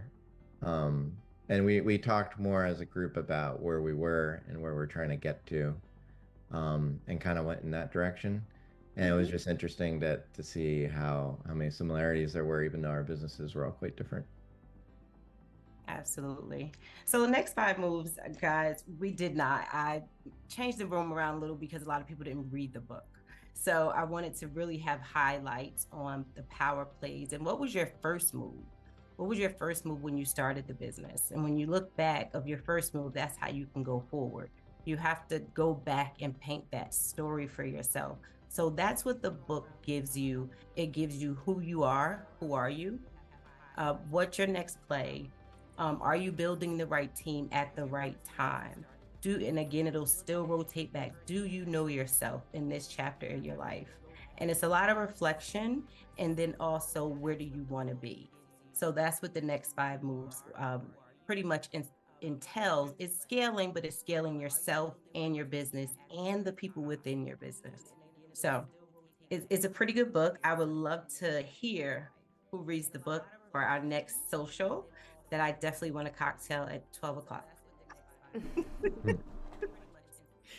That's great. Thank you. Okay, I'm going to pass the torch back to the 10KSB group to wrap us up and close us out here. Woohoo! That's me. I'm the 10KSB group. You all know me. All right.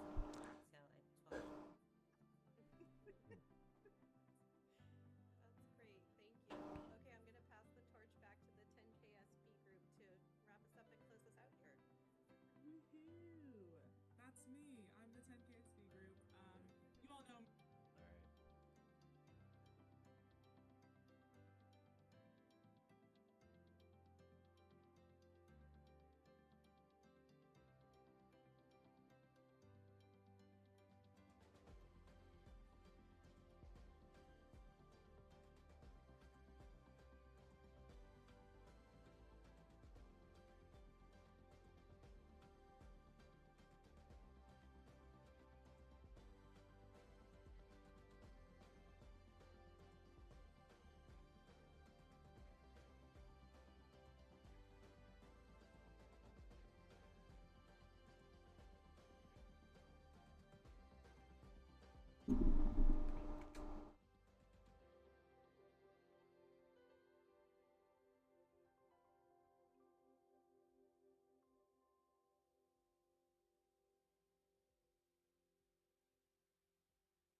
All right. Well, we're done with that meeting. Book club. All right. And then we're going to have another meeting coming up here soon with LinkedIn on how to make your videos pop. So we'll be doing that here pretty soon. In the meantime, that's going to start in about 7 minutes. So I'm going to take a little break and be right back. So we'll go ahead and I'll just say, you know what? I wanted to try to do an OBS countdown timer. No download.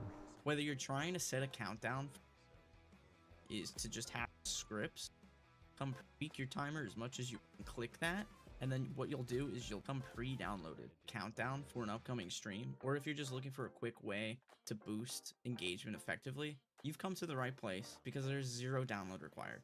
So let's go ahead and get started. So the first thing that you're going to want to do is go down to sources and add a source. You're going to choose text GDI plus, and I'm going to go ahead and name that timer just to keep it simple. And what you're going to do here is change the font to be whatever you'd like it to be, change the size. You can also add a gradient if you want, and you can go back and tweak it later. But the first thing that you want is to just have that timer set up. The next thing that we're going to do is at the top of OBS Studio, you'll want to go over to Tools, go down to Scripts, and it'll bring up this window. So what you're going to do here is click the plus, and it'll automatically open the scripts folder in OBS. And these all come pre-downloaded. So the one that we are going to be using today is countdown.lua. Go ahead and click that, and then what you'll do is you'll choose which text source for it to inject its code into. Go ahead and choose the timer one that we set up. And what you can do is you can tweak your timer as much as you want. Now, if you are like me and you're not a fan of these extra zeros because you don't plan on having an hour-long countdown, bring that window back up and go to Edit Script. Now, don't worry, we're not going to do anything crazy. Just open it in Notepad, and you'll see this entire list of stuff that might not make sense to you. But you're going to look for this line right here, and what you'll do is starting from the percent to the colon, hit backspace, and from the H to the space in front of minutes, hit backspace, and then you can go ahead and save that file. You'll notice that it won't let you save there unless you have administrative permissions, but you can just go ahead and save it into your documents folder. Just make sure that the end is .lua, no txt. I like to pull up a second files explorer here, and this is the file path for where the scripts are located for OBS.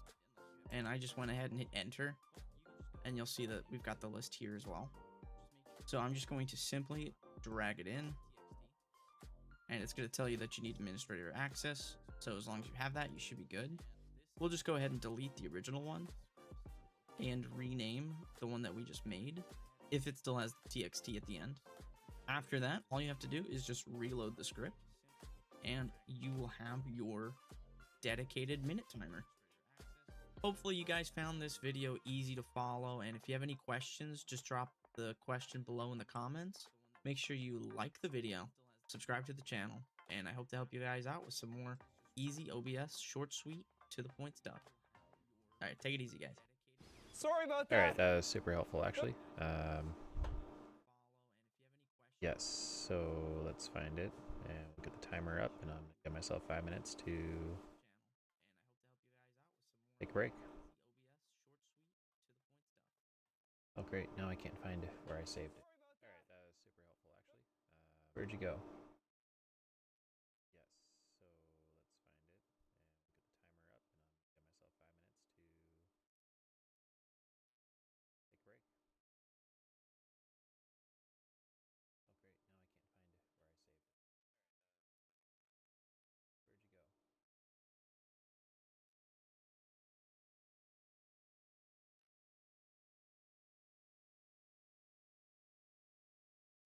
Folder's there, but I don't see it. This is it.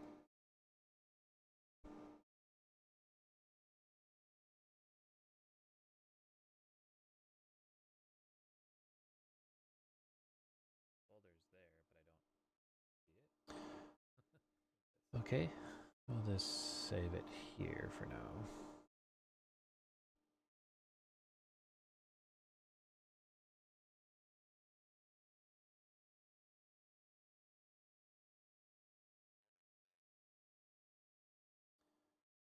All right, well, I spent all my time that I was going to take a break on. Oh, look, there's a timer on screen now.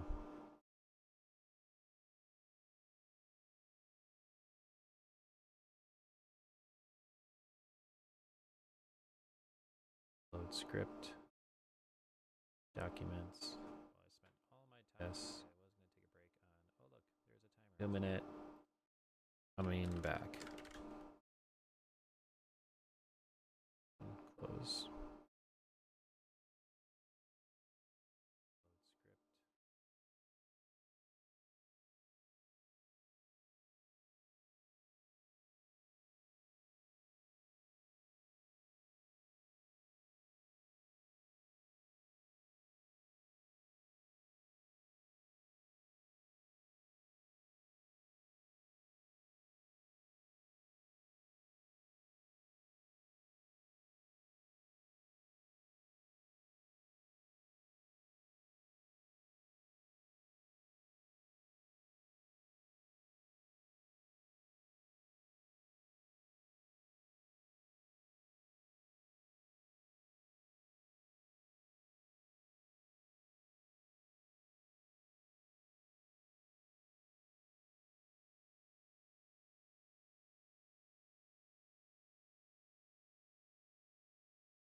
And we're back, folks. Oh, I'm late. I'm late.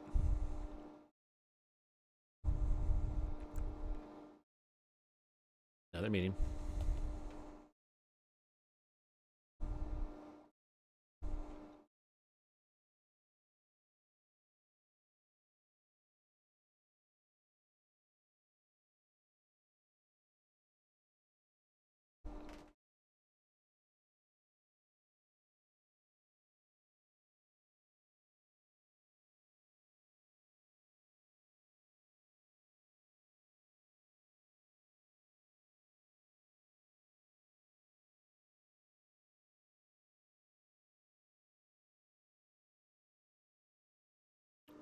Move one of my extra cameras around.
We have a couple. Let's see. Let's take a quick roll call of everyone. I see New York is in the house. Hey, what's up, New York? I'm also in New York.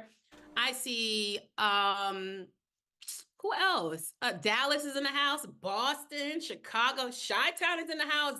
Okay, a lot of Chicago. All right. DC, where I'm from originally. What up, Baltimore, Toronto? Okay, Orlando, Austin, Texas, baby.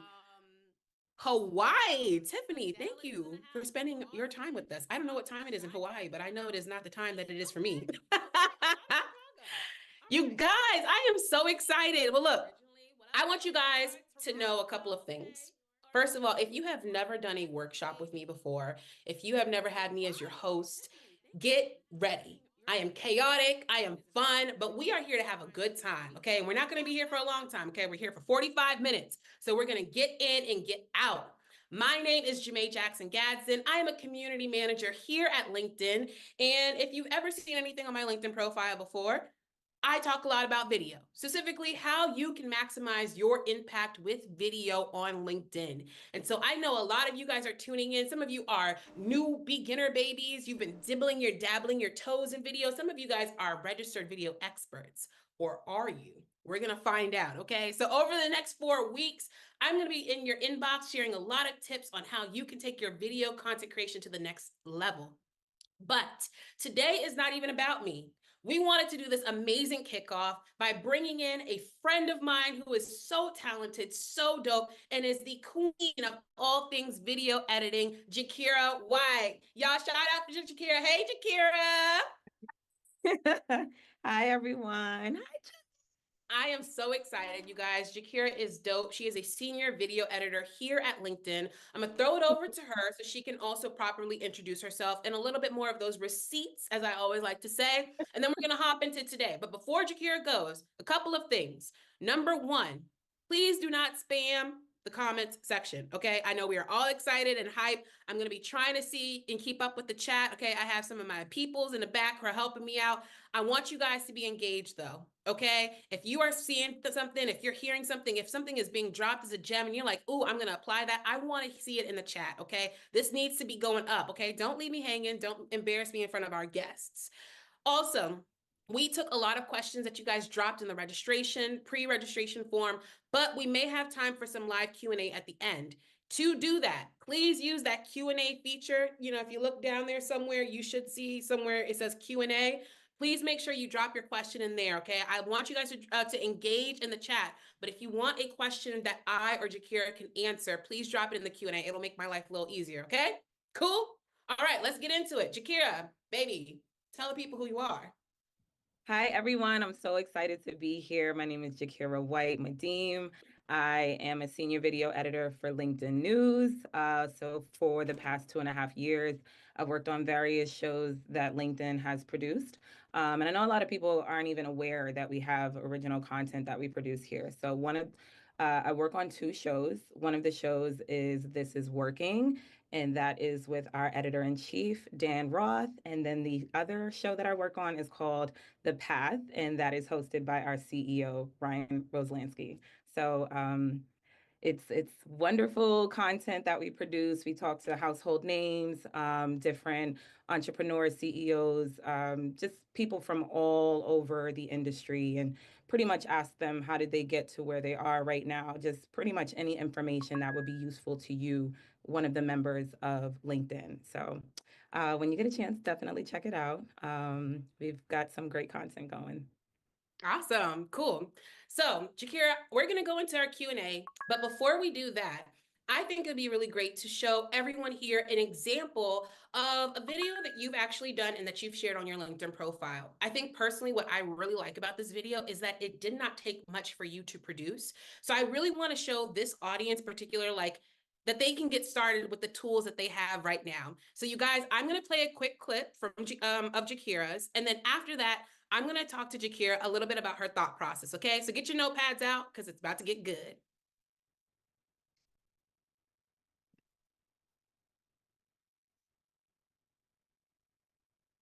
Okay, I think I'm doing this correctly. I told you guys, I'm literally, I am a sad millennial sometimes.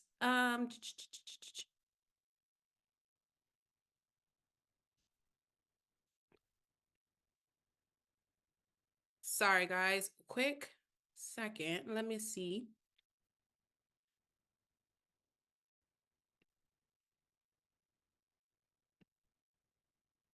Jakira, am I dropping you the link one more time? Sorry. I try to open it, guys, and then all of a sudden, it went back to my LinkedIn homepage.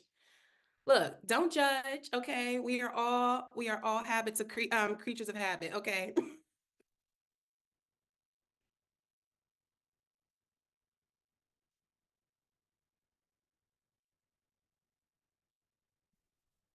Did you receive it? I sent it directly to you. Let me see. Don't see it. Okay. Well, we can come back to it if anything. Yeah. You know yeah. what? Yeah, you're right. We'll throw it out later. Okay, cool. Anyway, let's go on and hop into the chat. All right.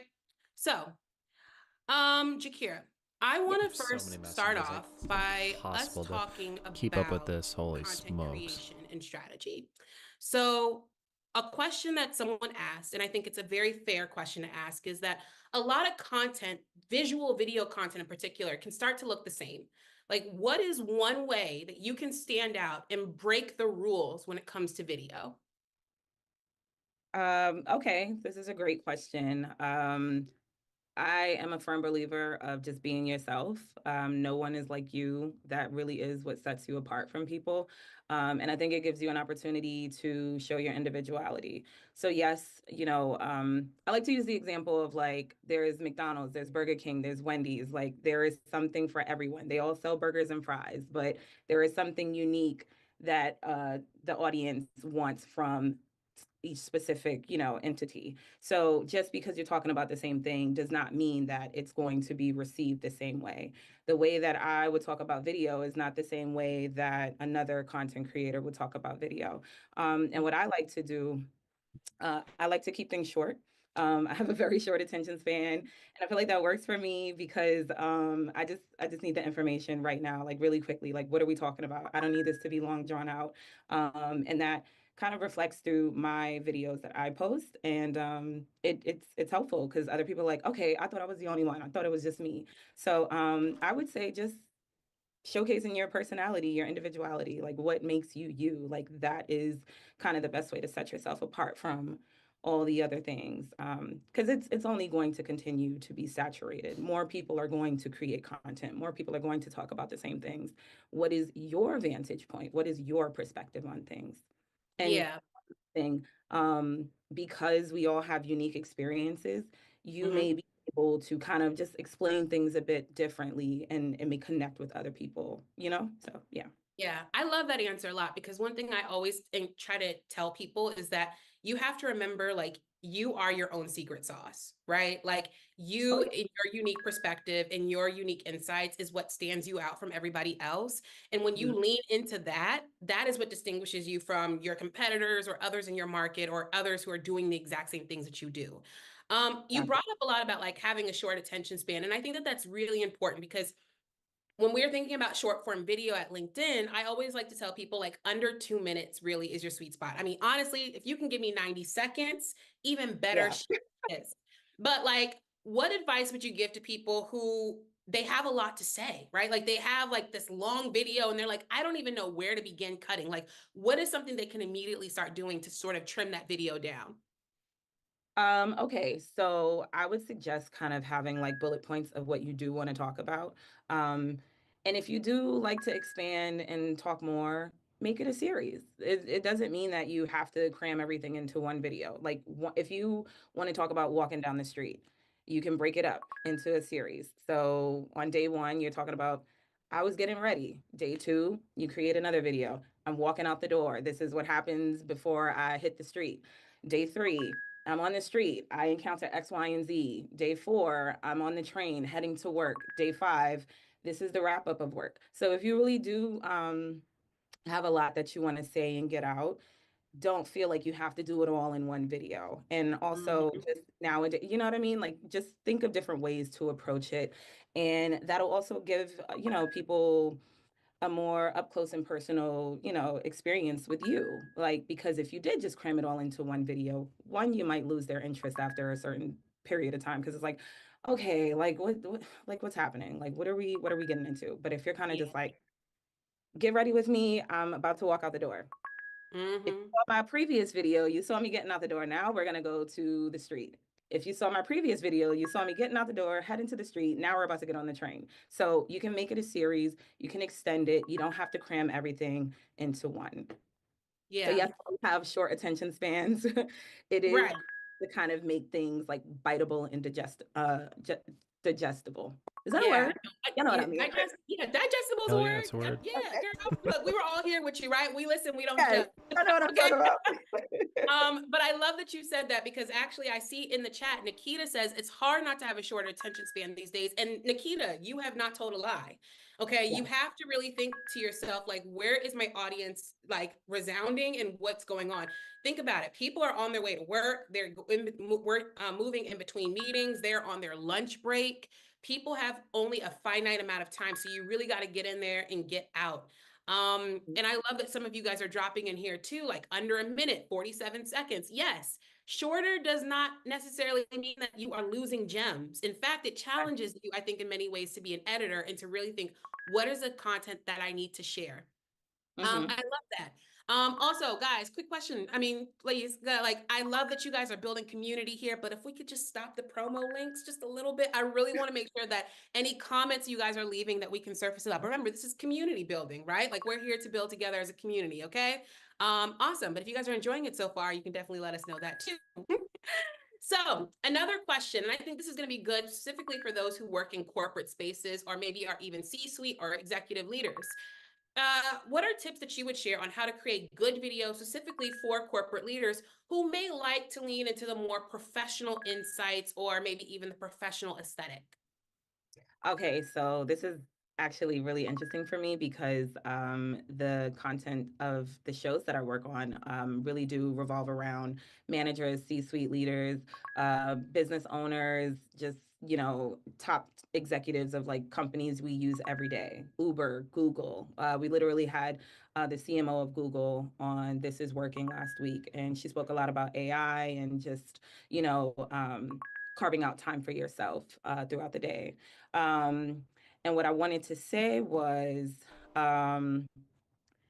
working on those series, it is a bit more polished because the audience that is receiving this are people that are managers, people that are kind of, overseeing a team versus people that are typically just kind of watching, like the 60-second videos. It's just like, give it to me straight. Like, what are we talking about? But for the managerial kind of videos, you do have to use different language. You do have to show up a bit more polished. So what I would say is if you are like recording yourself at your office, absolutely use your desk space. If you have, kind of a backdrop of like certificates, accomplishments, trophies, definitely add that. Sit in front of that. That's a good tip. I'm gonna write that down. Not to say, that gives you credibility, but it does, create like a nice ambiance of video behind you, and that'll kind of elevate your entire scene. So regardless of what you're talking about, it's kind of like, oh wow, we're in a professional setting. We're not on the go. We're not, on the train. We're not walking outside. Not that that can't be professional, but this kind of gives you an opportunity to just have, a serene moment to hone in on what the actual message is that the person is speaking about. So I would absolutely say, like, make use of your office space, your desk space. If you work from home, find a nice space where you have really good lighting. And yeah, just always keep in mind who your audience is, because I'm not going to throw on a blazer and, use all these big words if I'm trying to talk to high school students, if I'm trying to, capture the attention of Gen Z. I'm going to meet you where you are. I'm going to talk to you how you would talk to me, So, Yeah. yeah.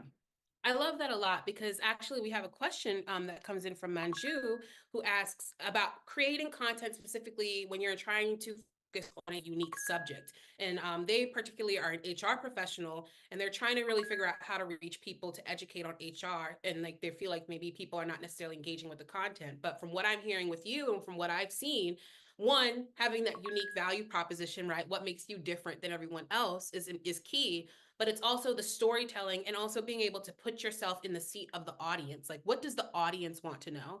And Yeah. for me, I find that when I'm talking about a lot about LinkedIn video, that is a differentiation between what we call, like what I would call video on LinkedIn versus maybe on other platforms, right? Yeah, You for really sure. should be focusing on sharing professional insights and knowledge. This is not just for entertainment purposes. There should still always be like an educational component or something that you are doing to inform the audience. Yes. And a lot of people use LinkedIn as in like a knowledge marketplace. Like this is definitely somewhere you want to come if you have a question like, wow, I would like to get more information on this kind of industry. I would like to know, what the business trends or like what the job trends are for this type of field of work. I would like to hear from leaders in this particular, subject matter. So LinkedIn is definitely the place that you want to, like you said, share professional advice, especially because there's just a wealth of information that's being transferred on the platform. Yeah, I really love what Karen has here in the chat. They say it's interesting. My audience is corporate leaders, but they love me doing things from interesting locations. For example, today my video is from Breckenridge Snow Sculpting Festival. Karen, you got to take me with you next time. And they're talking about how to deal with an icy boss. So I love that so much because, I mean, first of all, it's playful, it's fun, but it also goes to show that just because you are a corporate leader doesn't mean that it has to look or be digested in one way. So guys, really take inspiration from what Jakira is saying, what you guys are also saying in the chat. You can have as much fun with this. And just because you are on a professional platform like LinkedIn doesn't mean that it has to be stiff, stuffy, or stale, okay? Because we don't want any of those. So Jakira, to keep this party moving, I want to talk to you a little bit about like strategies for natural off the cuff videos. Not everyone feels the most comfortable just putting the camera on and putting it up there. Some people really want to script, but some people worry that scripting is going to make it feel disingenuous. Like, what are your viewpoints on that? And like, what are some tips that you would share on how people can kind of better get stronger at just speaking naturally off the cuff with video content? I would say practice makes perfect. Earlier I did mention like having bullet points. I'm the kind of person I need pretty much just like what is the topic, because from there I can, go off on a tangent. I don't really need the sentences laid out for me. Like I don't necessarily need a script per se, because I appreciate authenticity. And again, just letting your personality shine through allows you to have things flow better. So I would highly encourage you, if that works for you, definitely have some bullet points. Take a day or two, like one of these weekends where you really have downtime, set your phone up and, just talk to the camera. Look at other people that are doing content that you appreciate, that you like, that you typically consume. What are they doing? Why do you like them? Like, what inspires you to keep coming back to their content? Just look at how different, like if you want your videos to perform a certain way, gather information and inspiration from those types of pieces of content. Like, what is it about that video that I like? What is it about the message? How can I put my own fun spin on that? So yeah, I would definitely say practice. And then you may look at it and just be like, oh, I don't really like how that looks. I really don't like how I said that. I really don't like how that, yeah, no, I'm gonna switch it up. I'm gonna do something completely different. And then you eventually learn and it becomes easier. And yeah, before you know it, you'll be creating in no time. I love that.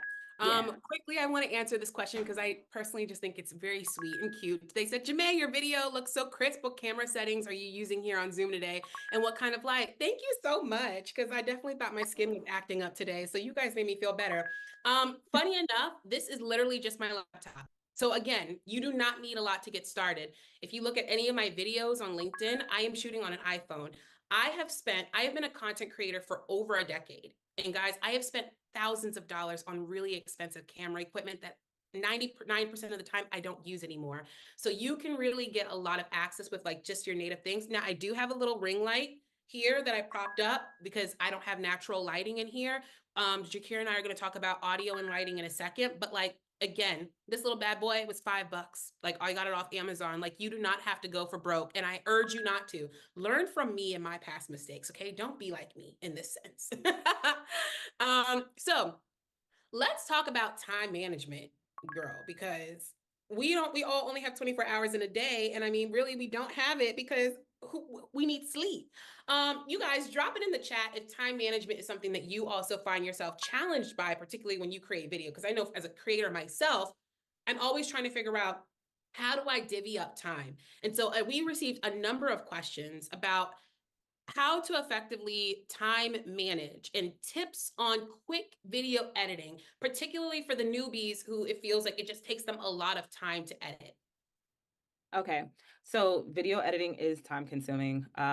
There's ways to kind of shorten it, but you are going to have to invest time. Doesn't mean you're gonna have to take a whole long day cutting up one video. But what I will say as far as time management is concerned, I am struggling with time management myself. So something that I actively do to improve in that area is I add cushion time. For example, I am overseeing a project and I've assigned 2 people to work on it. And the person A said, "Hey, I'll be able to send this out in 30 minutes." So I told person B, "You'll have it no later than 2 hours from now." This is cushion time just in case something goes wrong. Typically in post, things do.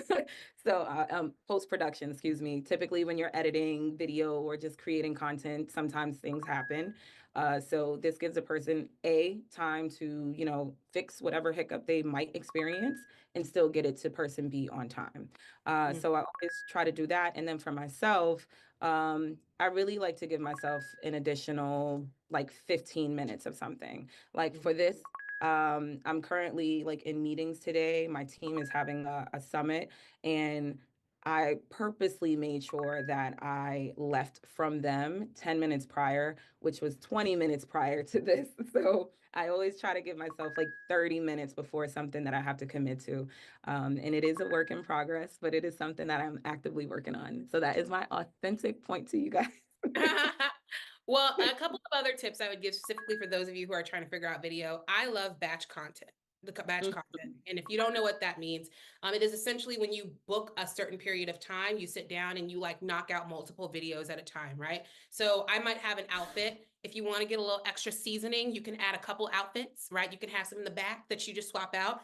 And I usually will sit down and I'll record 3, 4, 5 videos at a time. You record it as long form, and then that way you can do. Now, me, I am not a person who I can shoot and edit in the same day, unless like I have to get it out for like a deliverable.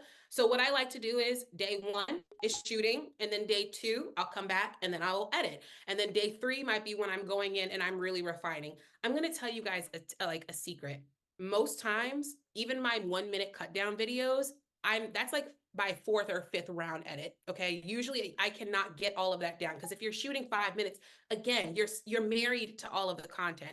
So give yourself time, give yourself the space and capacity to be creative and then to try things. But also, if you really are thinking about how you can manage time, juggling a 9 to 5, juggling your other responsibilities, thinking about how you can batch content is also great.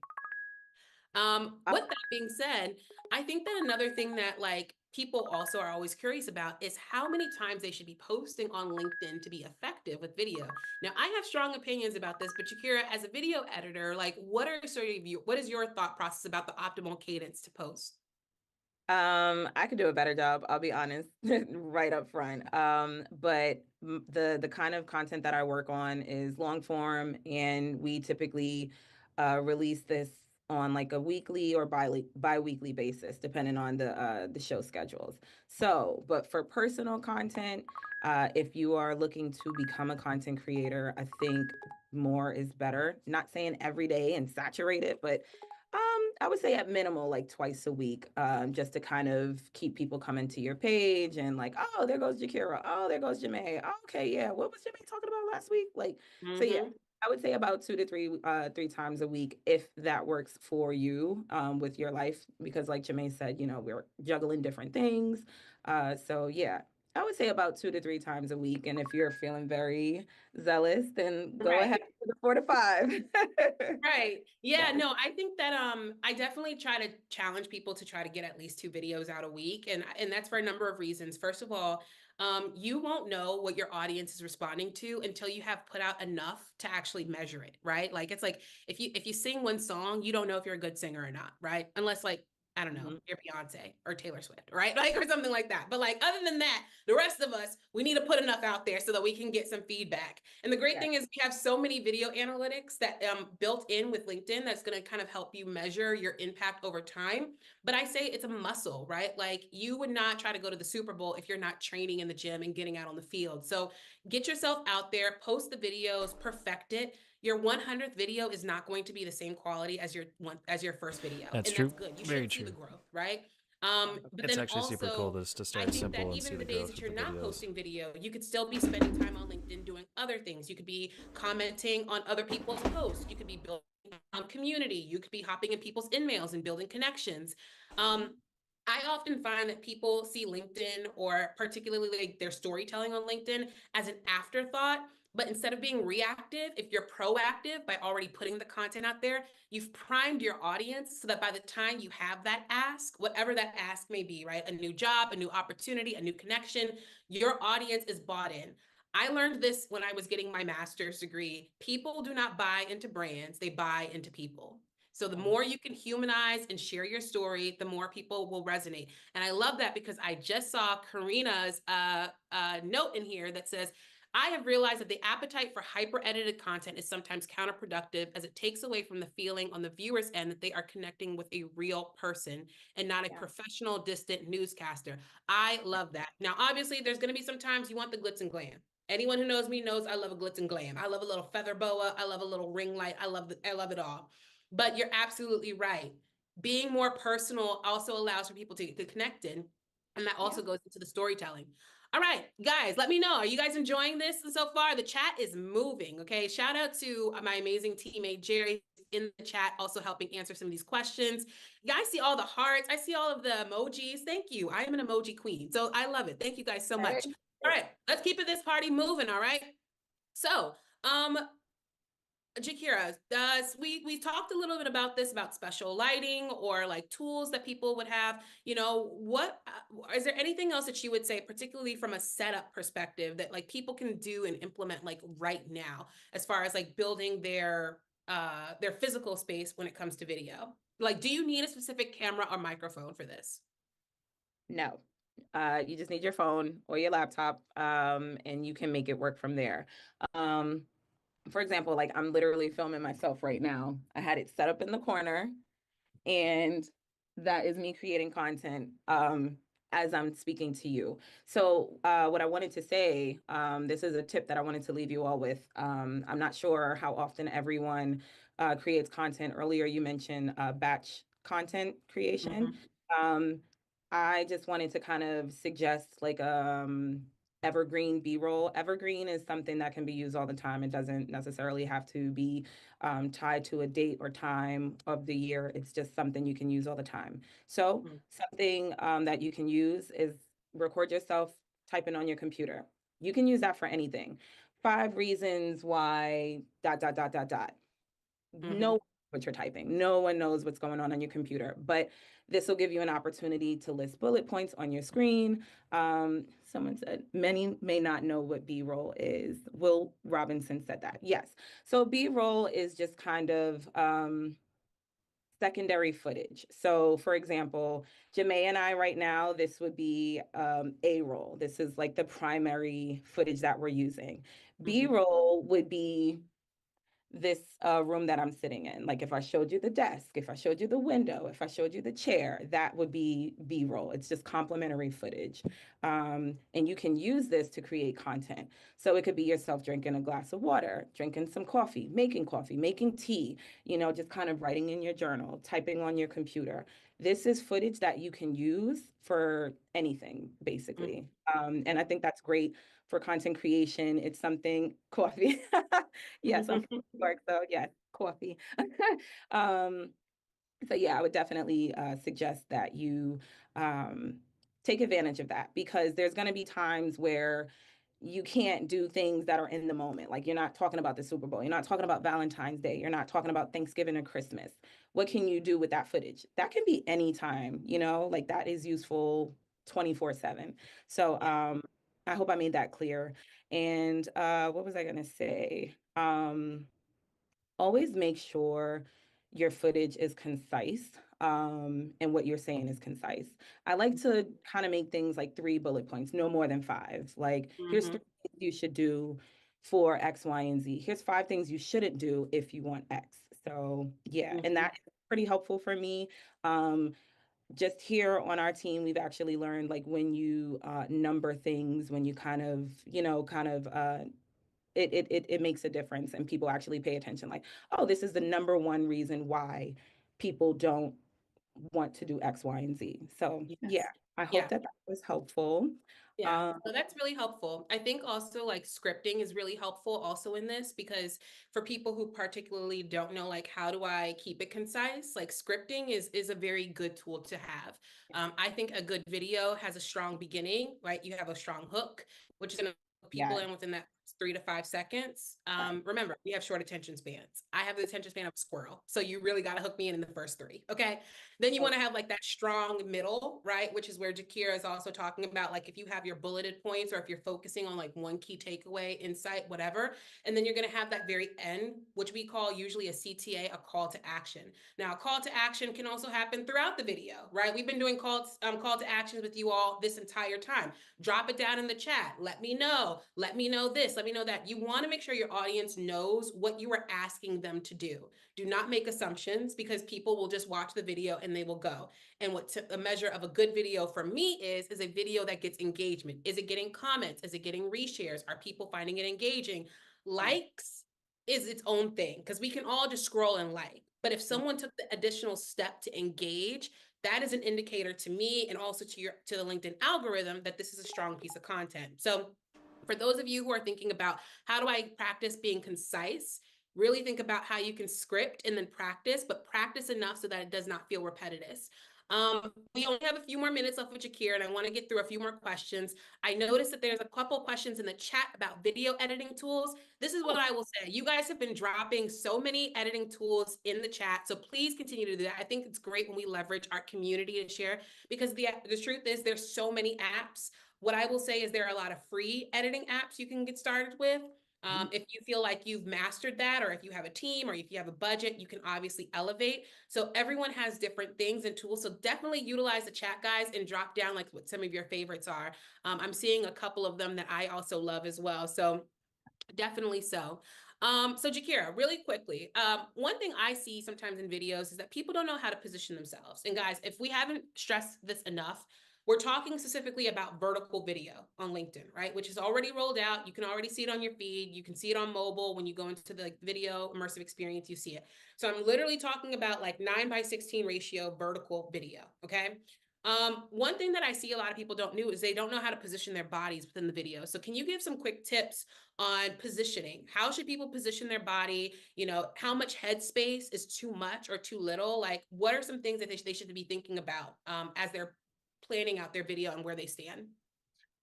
When you're filming vertical footage, you absolutely want to give yourself as much space as possible. And I recommend this because you're going to want to cut and have like different angles. So if you're like this the entire time, that really gives you no opportunity to kind of like zoom in or zoom out. So always try to give yourself, I try to go like this. Like, if I can, do a full 5 fingers and I'm still like in the camera, like, that's good for me, because I talk with my hands. So if I need to go like this or whatever, like, my hands won't be cut off. But if it's something like right on, face forward, you don't need the whole hand to do that. Just give yourself enough headspace that if you do want to zoom in or just like crop in for emphasis, you have the ability to do that. Yeah. And if you are shooting if you are shooting in landscape, which is horizontal, there are kind of like overlays that you can put on so that you know what your vertical view would be should you decide to convert that landscape footage into a vertical footage. Right. That makes a lot of sense. I've noticed a couple people asking why vertical video. And again, if you're thinking about it, most people are consuming content on their mobile devices these days. Really, you could create horizontal videos, but if you really want like optimization standpoint of like creating a good user experience, we're really urging and encouraging people to tap into video content in a vertical format. Really quickly, Shalaka asks, and someone talk about background music. LinkedIn doesn't have a library like other social apps do. There are a ton of free royalty free music that you can find out there. I urge you to find the royalty free. Do not add copyrighted music because I cannot bail you out. Okay. Me and Jakir do not have the funds to get you out. Okay. If the people come get you.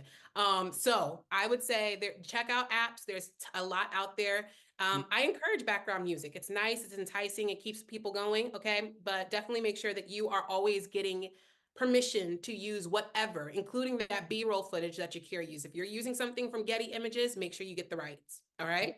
I've actually been logging a list of free resources for creators. So what I'm gonna do is at some point this week, I'll share that on my actual LinkedIn page.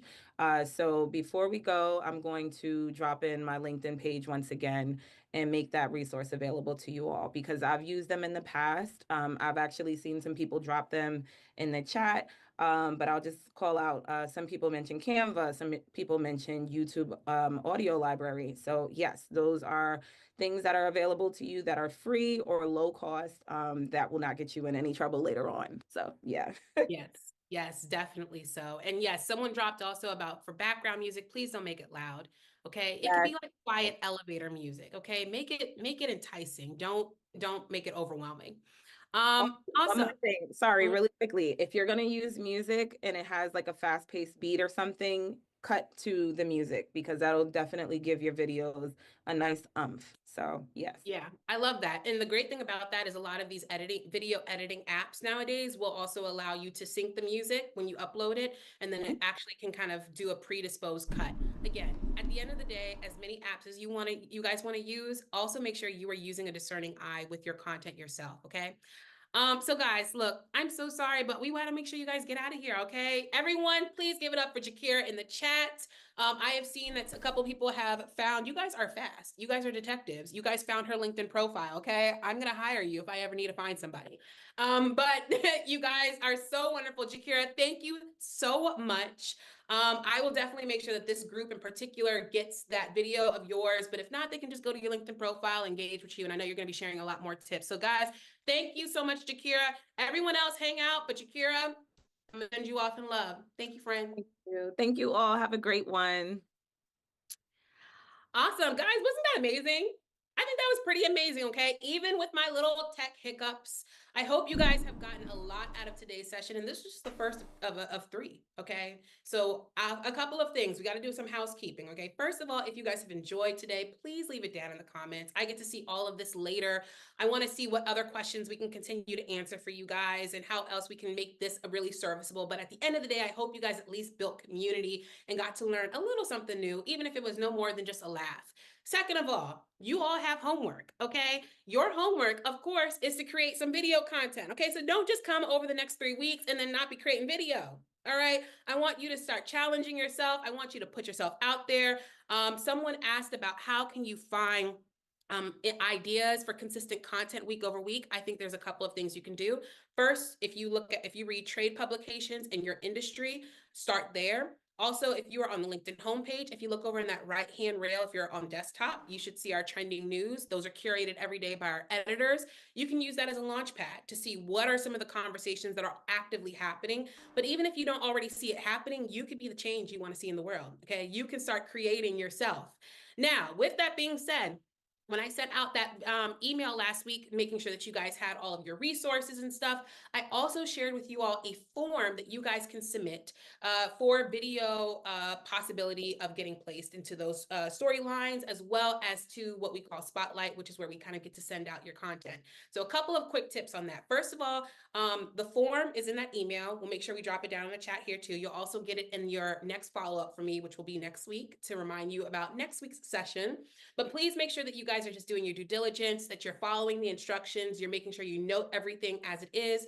Posts and videos need to be less than a week old. All right. So that video that you made 3 months ago, while I want to see it, no pitching for that one, okay? Start now, all right? Really make sure that you're taking into account some of the tips that we shared, that you guys are putting it into practice.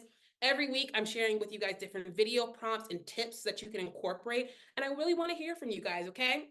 So look, I may not be able to get to everyone back immediately, but my emails are open. Feel free to connect with me on LinkedIn. Give me feedback over the workshop and ways that we can continue to improve.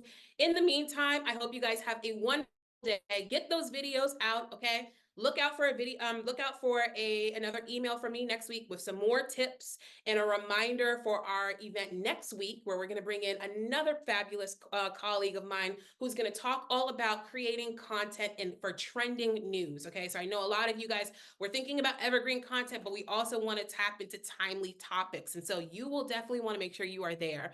In the meantime, guys, I hope you guys have enjoyed hanging out with me. I certainly have enjoyed hanging out with you. And we're going to have a great one. Right? Obviously, have a great day. Have a great rest of your week. And I will see you on LinkedIn. Bye.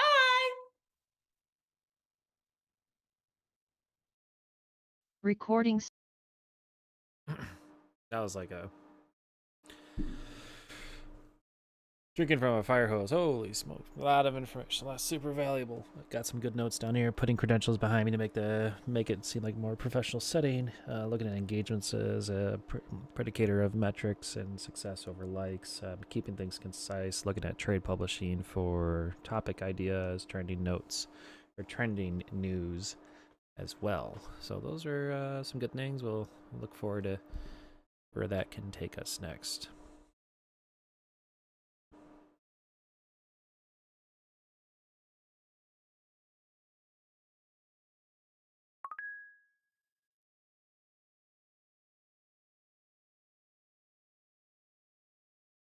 All right, folks, we got another one queued up here. Let's see, so I gotta hop here in 15 minutes.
All right, folks. I was just listening in on one of my team meetings, but I can't share the audio, so I had to be kind of quiet and give you the background music for a little bit. But now we're back. Don't worry.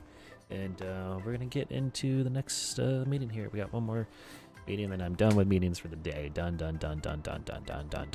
Look, we've been streaming for about 3 hours now. We're almost hitting the 1 o'clock mark Central Time on January 29th, and I appreciate that you're here.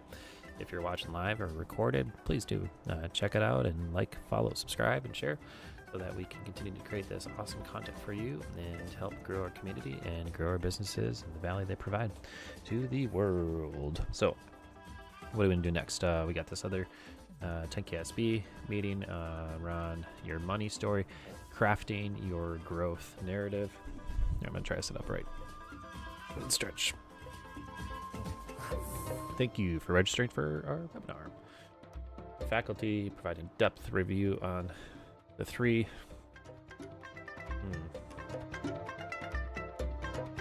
the money story, the three financial statements, and how participants can use numbers to develop a growth narrative to facilitate raising capital, forging partnerships, motivating existing employees, and hiring new ones. We can't wait to see you. Okay, cool. So let's join the session, and we'll see what we learn.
start with a case that you've probably seen. It's been about a year or so. We're going to work with Samuel's Barbecue. The next slide is going to talk about the agenda. First, I want to reacquaint you with the company Samuel's Barbecue. After you get reacquainted with Samuel's Barbecue, we're going to look at some of their financials. But as you look at the financials, make sure you're keeping in mind what's the story behind the financials.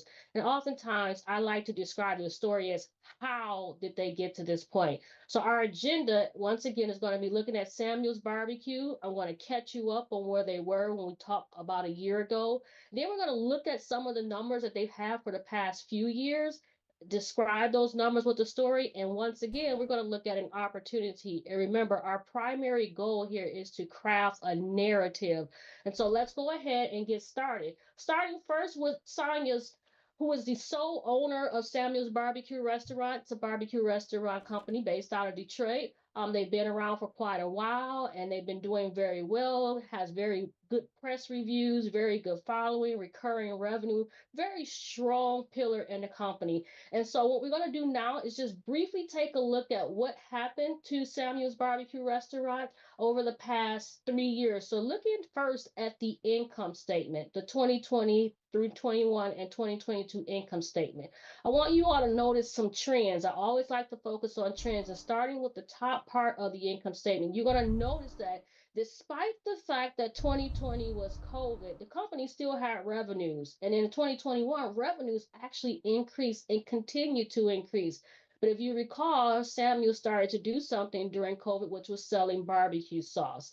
Noticing that their revenues were growing, but we also want to look at the cost, their overall cost structure. The gross profits, on the other It's not a hand, real business, so that's increased from 2020 to just wanted to 2021 make sure to before we're 67.5%. sharing all their But look financials at out what here. happened in 2022.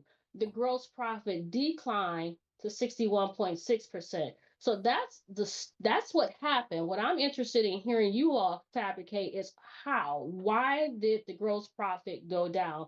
Let's take a look at some of the other items on the income statement. Again, just to refresh you, where Samuel's Barbecue Restaurant was, we have wage expenses pretty much staying consistent. Wage expenses went down in 2021, slightly increased in 2022. Why? What will cause the wages to fluctuate?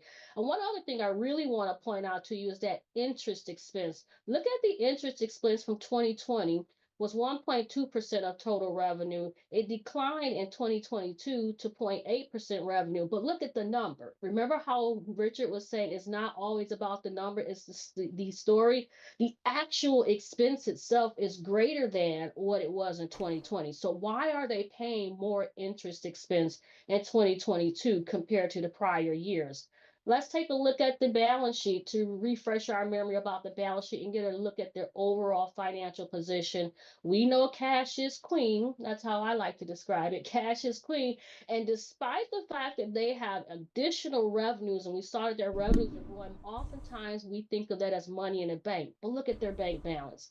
Not a significant change between 2020 and 2022. So how do you get additional revenues without having additional bank balances? We talked a little bit about the expenses. What is the story behind it? A couple other things worth noting is that their accounts receivable almost doubled between 2020 and 2022. What happened that will cause accounts receivable at a restaurant of all places to increase? I want to also pay attention to the fact that there were some significant investments made in 2022 in plant property and equipment. What would cause a restaurant to spend more money on fixed assets? And what will we expect to see? What was the story? What were the rationales?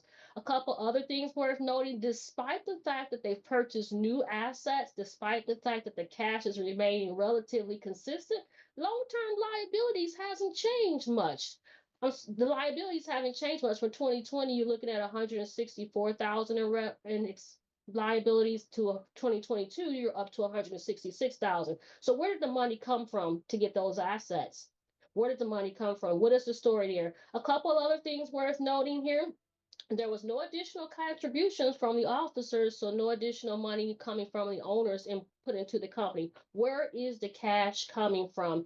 let's take a look at the cash flow statement that will kind of help us understand where the cash went to. We're looking at just 21 and 2022 here. You will notice that the operating cash flow in 2021 was a positive $130,000. That's how much cash was generated from operations, but it significantly dropped in 2022 to only $20,000. What caused that significant decrease in cash flows from operations? And more importantly, when you see your cash flows from operations declining, what is that a signal of?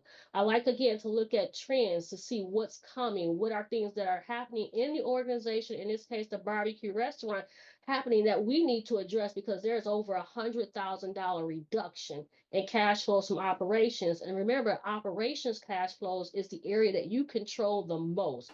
The other areas on the statement of cash flows, the investing and financing, we're looking at 2021 and 2022, the investing cash flow, there is some additional expenditures in 2022, but my question is, where did they come from? If you recall, we looked at the balance sheet, they did make some purchases, some fixed assets in 2022. And then we try to figure out, well, how did they finance those purchases? Where there's a change in long-term debt. So some of that possibly could have been from an increase in the long-term debt. We also see that there's a positive cash flow in 2022 from credit card. That tells me that the credit card balance is not being paid. And so once again, what's happening and why are all of these things happening?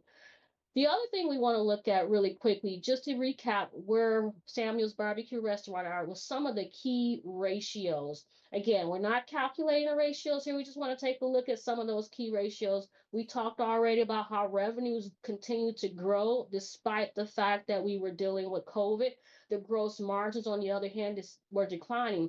But I think the one that a lot of people pay attention to, especially those outside of our organizations, is that net margin. That net margin is pretty much measuring your overall profitability of the decisions that you made, how you use the revenues to pay for expenses, and then ultimately end up with a profit. And in 2022, it's only a 1.3% overall net profit margin. And again, I'm looking at the trend. It looks like it increased in 2021 and then went down in 2022. Now, this is the time frame of COVID where a lot of restaurants were struggling. So I'm really interested in knowing what's the story to support an increase in net margin in 2021, but a reduction in 2022. Then we want to go take a look at some other things, the current ratio, looking at liquidity. How much cash do we have on hand? Remember, we looked at the balance sheet from 2020 to 2022, not much change in the balance there. And that's pretty much being shown right here in the current ratio. I don't know if you all recall, but I'm a big proponent of having a current ratio of greater than 1. Because once you get close to 1, that's a signal that you may not be able to pay your coming bills. And so in 2022, with a current ratio of 1.0, not only am I thinking about what happened, what can I do to improve that number? Times interest earned, I want to bring that to your attention because when we were looking at the profit and loss statement, we noticed that the interest expense as a number itself had I need to get increased. my And ratios. so again, we looked at the statement of cash flows and saw that there was some financing there. Well, what's going to happen with interest rates going forward? And how is the company going to be able to get access to capital if interest rates are increasing? A couple other things worth noting, but not going to spend too much time on, are the return on assets, looking at assets in total. There was not a big change in cash, but the major changes is the return on assets will be fixed assets. You purchase fixed assets. Remember, fixed assets supposed to yield a future benefit. Well, what's that future benefit? Because according to this trend here, the return on assets is declining. Is it because we're not getting a benefit from the assets? What's the story? I can tell you the story is you actually purchase more assets. Let's take a look at the next slide, which gives us a recap of some of the takeaways. And this is going to frame our discussion for today. We looked at 2020 through 2022 financial statements and we saw strong revenue growth, but we saw very deteriorating margins. And we don't quite know why those margins were deteriorating. We just know that the cost of goods sold was increasing faster than the revenues were increasing. We also talked about and saw interest rates were higher. We saw a significant decrease in operating cash flows and also decreasing liquidity. A couple other things to note when it comes to cash flows was that the officers did pay themselves a dividend. And so that's going to impact the amount of cash that was on hand. That's our recap of Samuel's Barbecue from 2020 to 2022. And it's going to set the stage for where we're going now. The questions that I have, and I want to see some of your responses in the chat, is what are some of the actions that the owner, Sonia, should take to address the concerns or these key takeaways from 2020 through 2022? Go ahead and utilize the chat to put in the chat what you think that Sonia should address or how she could address, for example, interest rates rising. How can she address declining liquidity? And this is where we're going to start to gather the foundation of our narrative. We know what the numbers are. I want you to start to tell us how. Thank you, Millie. Yes, cash is queen. I'm looking at some of the responses here. Brienne says inflation. Inflation. So what is inflation going to do for her business and what should she do to offset inflation? Jay, I like the idea of grants. However, grants is not something that's part of our normal operation. So we want to try and do things that's sustainable. Grants are not going to always be around, and those are things that you can't necessarily depend on. So we want to look at ideas and actions that Saya can take that's sustainable for her business. Now, John, I see you say less equity for short term and pay down debt. John, if I would interpret what you said, I think you're saying maybe don't pay yourself as much a dividend, maybe pay down some of the debt. Paying down some of the debt will also reduce your interest rate. I like that idea. Someone says, Stephanie says, rising credit card rates. She needs to pay those down. So I'm seeing a lot of folks saying, pay down debt, pay down debt. My question to you then becomes, how? She doesn't have the cash. How is she going to pay down the debt? And so that's where we're going to start to fabricate our story. Taking a look at the next slide, Sonia's plan to turn around is yes, she's going to continue to grow her revenue. She needs to figure out how to do that because that's going to generate cash in order to pay down those debts, pay down those high interest rates. She also needs to stabilize or increase her cash flow. That liquidity ratio of only 1%, again, 1.02 is a little nerve-wracking for me, and that it looks like she may fall short of enough cash to pay some of her bills. So she really needs to figure out how to control her liquidity. That's managing her net working capital, specifically inventory and her accounts receivable. Reduce the dividend payment. I saw quite a few of you say that. I didn't see this one pop up, but maybe consolidating some of the debt to reduce the rates. I know Makiva was talking about paying down a credit card, which is a higher rate. Can you consolidate or maybe refinance some of the debt? But the other one is lowering operating expenses. And generally, when I ask folks, how do you go about increasing your profitability? How do you go about increasing your cash? One of the first things folks say is lower your operating expenses. And I say, yes, that's a great strategy, but is it sustainable? At some point in time, you cannot pay people less than minimum wage. At some point in time, there's only so much you can negotiate. So when we look at these strategies, we have to also look at feasibility and really want to focus on whether or not they're sustainable. So these are some of the things that Sonia looked at going into 2023. Remember, going into 2023, there were a couple of things going on, supply chain issues. We had the rising interest rates. But Sonia took this plan here and she says, okay, this is what we're going to do for 2023 and 2024. Now what we're going to do is to take a look at the income statement for 2023 and 2024. And I know it's your first time looking at it, but we've given you 2022 to kind of compare. But when you look at these, a couple things I want you to ask yourself. Remember what Sonia's plans were. When you look at the financial statements for 23 and 24, ask yourself two questions. Did she achieve the results that she desired? And then how do you think she achieved those results? So, for example, one of her plans was to increase her revenue. Well, we could look at 23 and 24 and say, yep, her revenue increased by 5%. It increased by 9.8% in 2024. The answer is yes, she did achieve her goals. My question is, how? If you had to describe to someone, how did she achieve that revenue growth? A couple other things she wanted to do was to reduce her overall expenses. And we can kind of see, looking just at the net profit. In 2022, net profit was 1.3%. And in 2024, it increased to 6.5%. What did she do to achieve that? You also talked about she wanted to lower her interest rates. I'm sorry, her interest expense. And if you look at interest expense in 2022, it was 14,000. It decreased all the way to $4,861 in 2024. So yes, she achieved her goals, but how? And it's the how that I'm really, really interested in. And I would encourage you all now to start thinking of and putting some of the answers in the chat. How do you think she went about increasing her revenue by 9.8% in 2024? How do you think she went about decreasing her interest expense?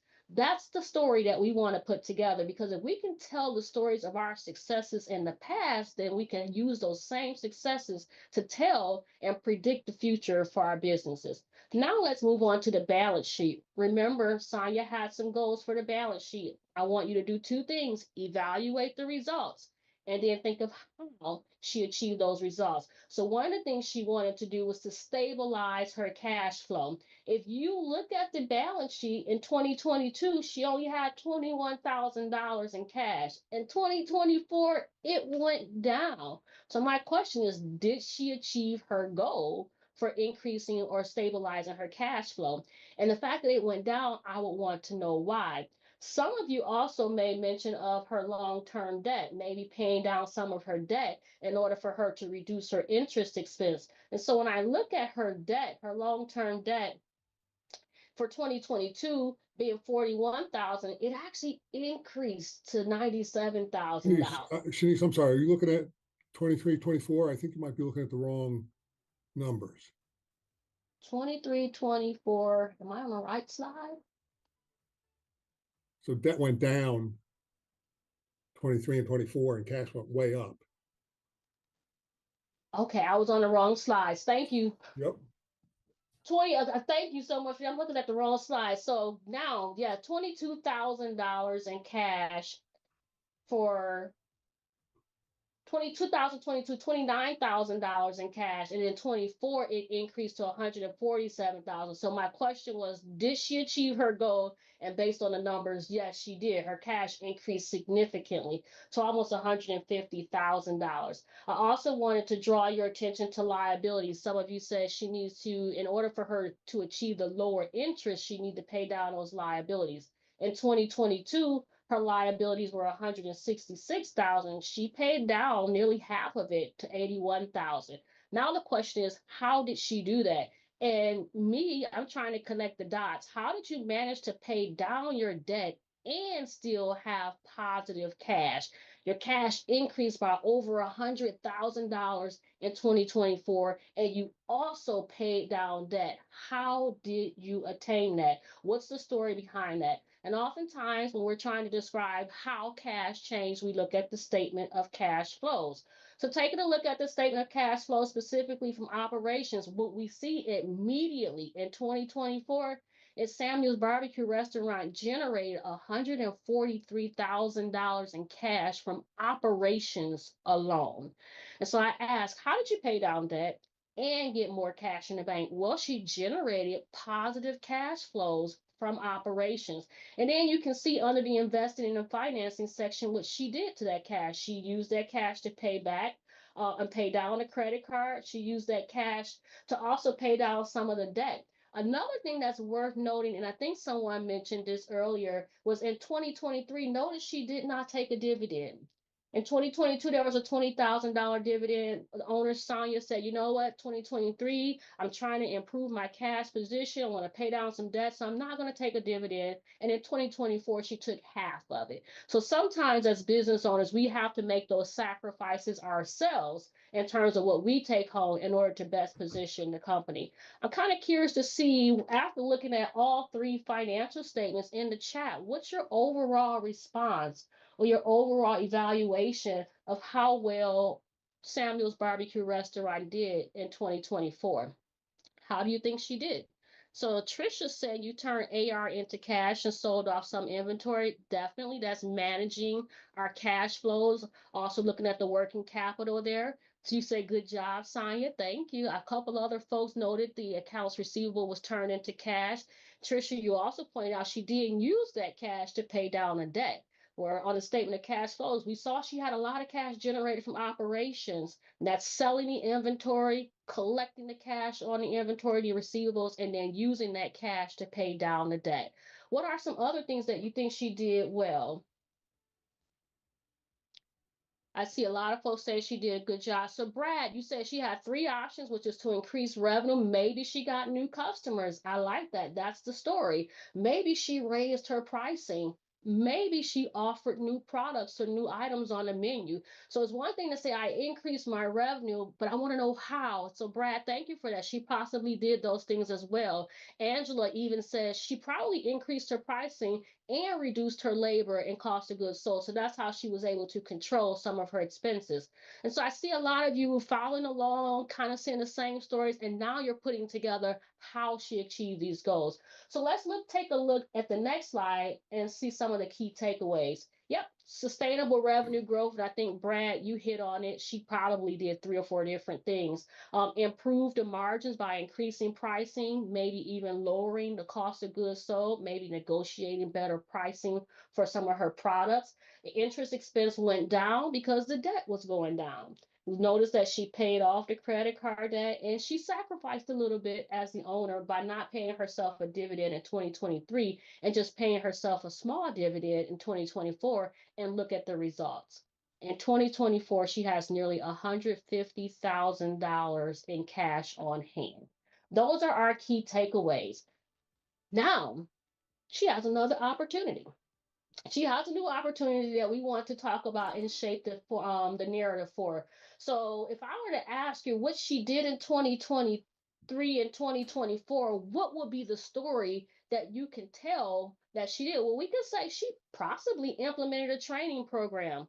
And that's how her overall labor costs came down. And implementing that training program meaning she was more efficient, maybe able to generate more revenues because they're operating more efficiently, which improves profits. That's another strategy. So when you say I'm going to increase my profit margin, I want you to tell me how. In this case, it could be, hey, we're going to train our employees, make sure that they know how to do things more efficiently. And because they can do things more efficiently, we can get more sales faster, and that's going to improve our overall profitability. Possibly renegotiated some of the debt as well. Someone mentioned she should pay down her credit cards. She may have taken out a loan, a short-term loan with lower interest rates to pay down the credit card debt and lower her interest expense as well. We already talked about how she sacrificed a little bit on herself by not taking a dividend and only taking half in 2024. But some other things like improving your overall efficiency. Is it possible that she developed some SOPs, standard operating procedures that eliminated waste? Is it possible that she started negotiating better prices and buying in more quantities? And even though her inventory is pretty stable, she could buy in more quantities because she's selling it a lot faster, thus bringing down the inventory levels as well as the cost of inventory.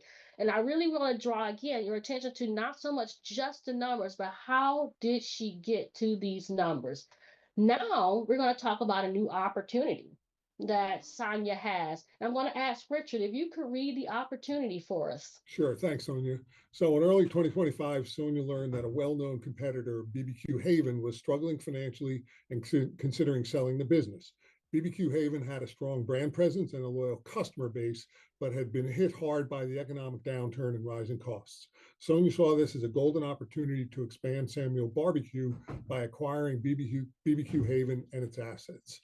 Before approaching BBQ Haven's owners, Sonia needed to develop a pitch to her bankers, as she knew she would need funding for the deal, which would be financed through a combination of a bank loan and reinvested profits from Samuel's Barbecue. The good news was that despite deteriorating financials, BBQ Haven had a prime location, equipment, and additional recipes. Thank you so much for so how many of you in the chat, give me a 1 if yes, you've ever considered growth by acquisition.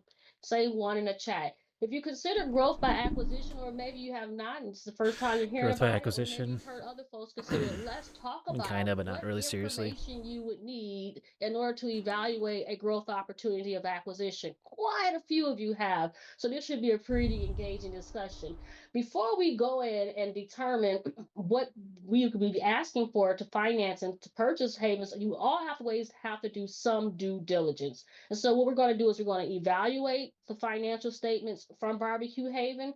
And then after we evaluate the financial statements from Barbecue Haven, we know Sonia is interested in acquiring, and she's going to need to gain access to capital. We want to build her narrative, build her justification for asking for capital to acquire Barbecue Haven. So first, again, let's do our due diligence and take a look at how Barbecue Haven has been performing. And then as we look at how they've been performing, we're going to put together some pros and some cons as our narrative to be able to pitch to a funder. First, let's take a look at the income statement. The income statement for 2022, 23, and 24 is here. And we can see a few things here. And I'm just, before I jump in and say it, I want to see what you think in the chat.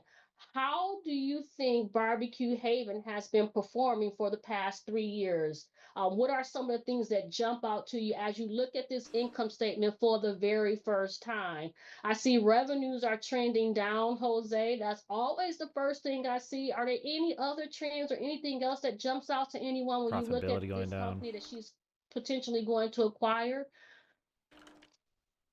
The net profit is dropping. So part of the narrative that Richard read was the company is kind of struggling right now, which makes it a prime opportunity for someone to come in and acquire. The beauty of it is in 2022 through 2024, they still have relatively stable revenue. So it's not like you're buying a dying business. The business still has revenues, recurring clients, recurring customers. And so while the revenues may be declining, it's a good indication that, hey, people are still interested in buying whatever Barbecue Haven has.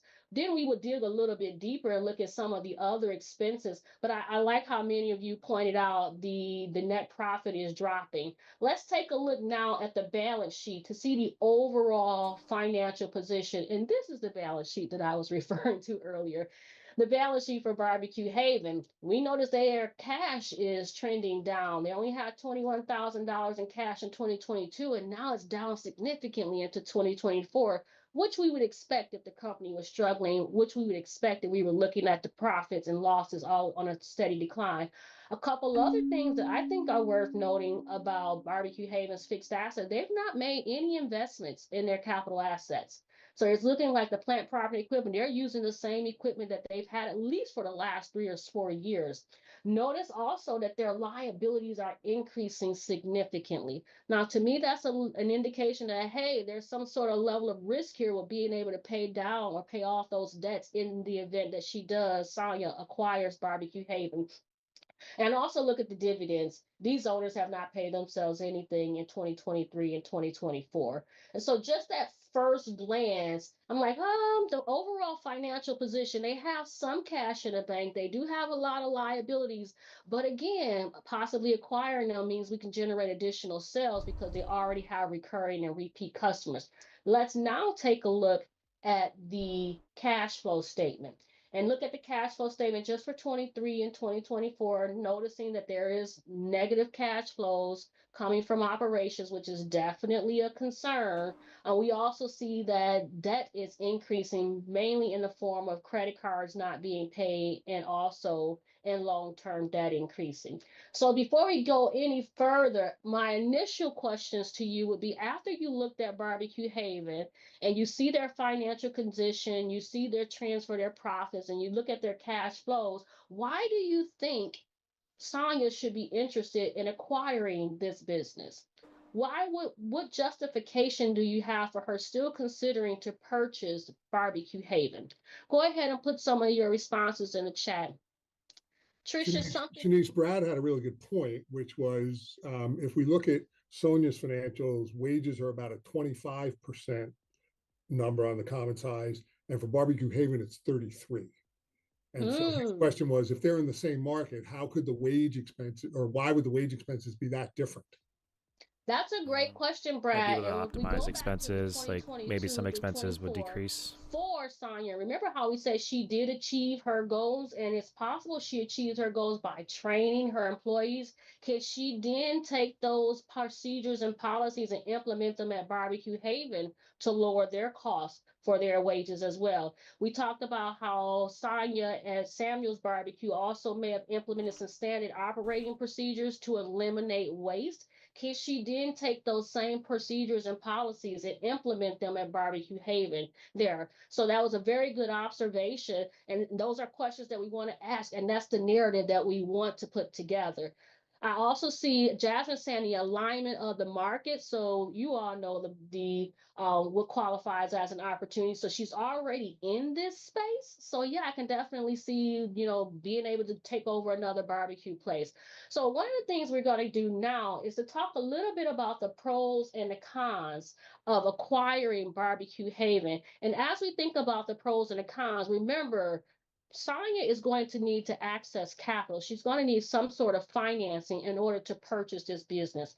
What are some of the pros of the acquisition that she should share with potential funders or potential lenders? What are some of the benefits of acquiring Barbecue Haven that a lender will be excited to hear? And John, I see you say marketing efficiency. So we're talking about economies of scale. I like Economies that. of scale, that's what it Richard, the is. blue sky, the customer transition. I like that a lot.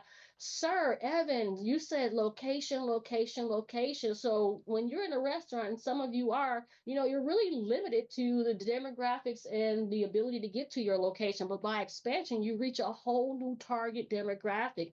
So I like that. That's a larger market size. Some other says just picking up new customers. I'm looking for some other things. What about her brand and the diversification? What are some of the other benefits of acquiring Barbecue Haven that she could sell and pitch to a potential funder? Trisha, you said she can consider if it's a complementary business and achieve economies of scale. Yes, definitely. I see overlapping. Oh, it moved on me. I saw something about overlapping of shared resources. Absolutely. Some of us, when we have more than one location, can you have a senior manager manage both locations and implement things without necessarily having to have two senior managers to do that? So looking at some overlapping and also help reducing some of the expenses. It's possible that she could also increase her negotiation skills in order to buy more. Now you're buying for two locations, and because you're buying more, you can request more discounts. So I'm seeing some of those things here as well. Let's take a look at some of the pros that we came up with. And one would be market expansion, which again is reaching new customers. And I think some of you've already indicated that location, location, location, and then just brand strengthening. It's one thing to say I own one location. It's another thing to say we have multiple locations. If you can maintain multiple locations, and that indicates your customers are coming to you regularly. You have customer loyalty and brand recognitions. Some of you already talked about economies of scales, operation synergies, and overlapping work. So we have those there. Also, revenue growth. The fact that Barbecue Haven actually does have revenues over $700,000. That's additional revenue to Sonia as the owner. And then menu diversification, being able to switch up some things.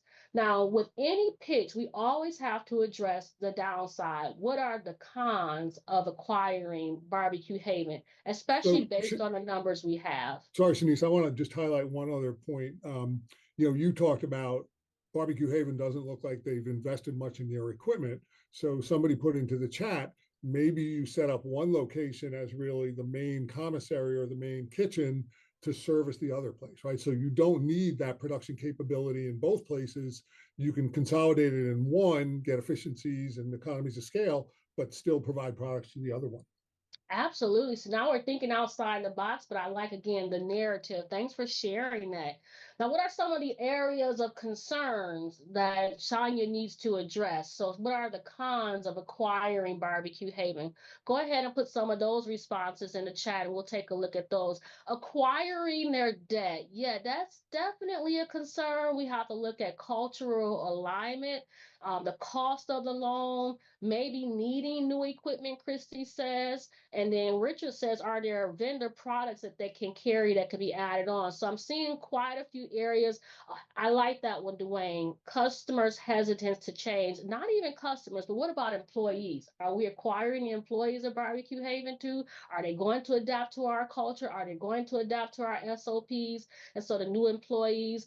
Amy says, looking at refreshing the dining area, we looked at the fact that Barbecue Haven had not invested a lot in their equipment, maybe even their furniture and location. So do we need to bring it up to our standard in order to meet our branding recognition, our employee retention? I like them. So let's take a look at some of the cons that we identified for acquiring Barbecue Haven.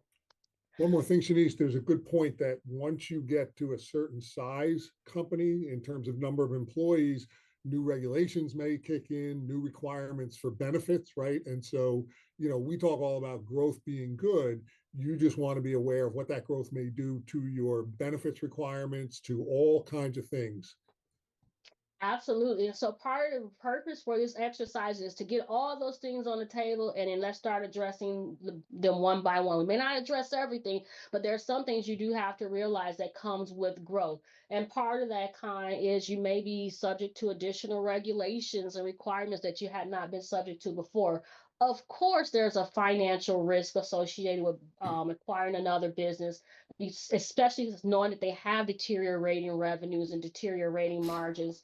Also integration, just integration of people. We talk a lot about it's the people. You are the leader. Someone mentioned already the culture. We don't know quite what that's going to be like. So making sure we address what those challenges could be. And then the debt burden. We looked at Barbecue Haven already having increasing debt. We know Sonia is going to need to acquire capital in order to purchase Barbecue Haven. So that's just adding more debt. And how is she going to be able to do that? What we don't know right now is the location and how many other restaurants are in the area. So then we have to be concerned with market saturation and taking a look at that. And of course, operational disruptions. Sometimes we think of growth as, oh, I'm going to go open up a new location and things are going to be great. Well, you may have to be down to remodel or build out for several months. And so what is that going to do to your operations? What's that going to do to your people while they're working as well?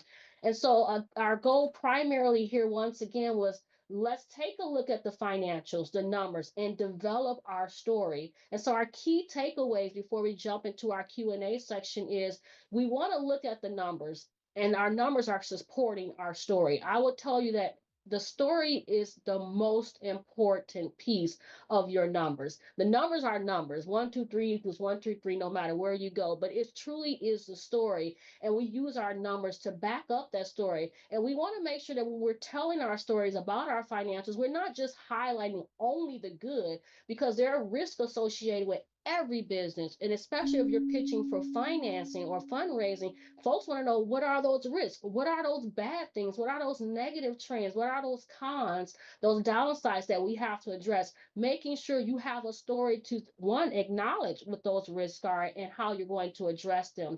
Another thing is, it's a possibility that a growth opportunity can have several different numbers. And so it's important to always put together projections. You might be looking to acquire another business. Some of you put in the chat already that you've either considered it or maybe you have. And you may be looking at acquiring multiple businesses. And if we were just looking at the top line number, the revenue number, and made a decision based on revenues, we could be missing a big point.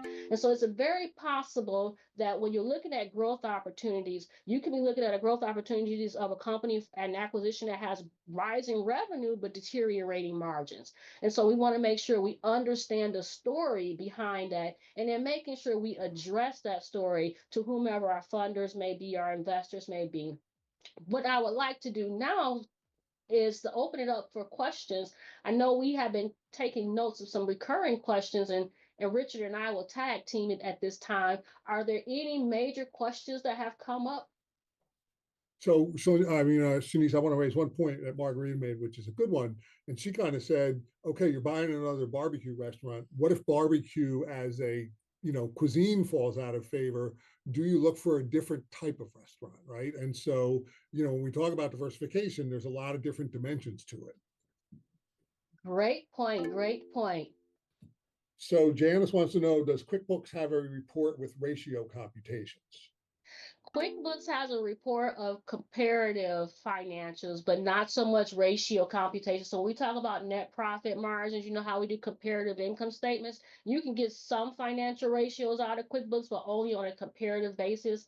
Not so much if you want to do things like times, interest earns, and debt to equity. Unfortunately, QuickBooks does not have that capability right now. There are add-ons that folks tend to use if you wanted to add on or pay with a subscription where the information can be pulled directly out of QuickBooks. I don't know if you all remember Live Plan.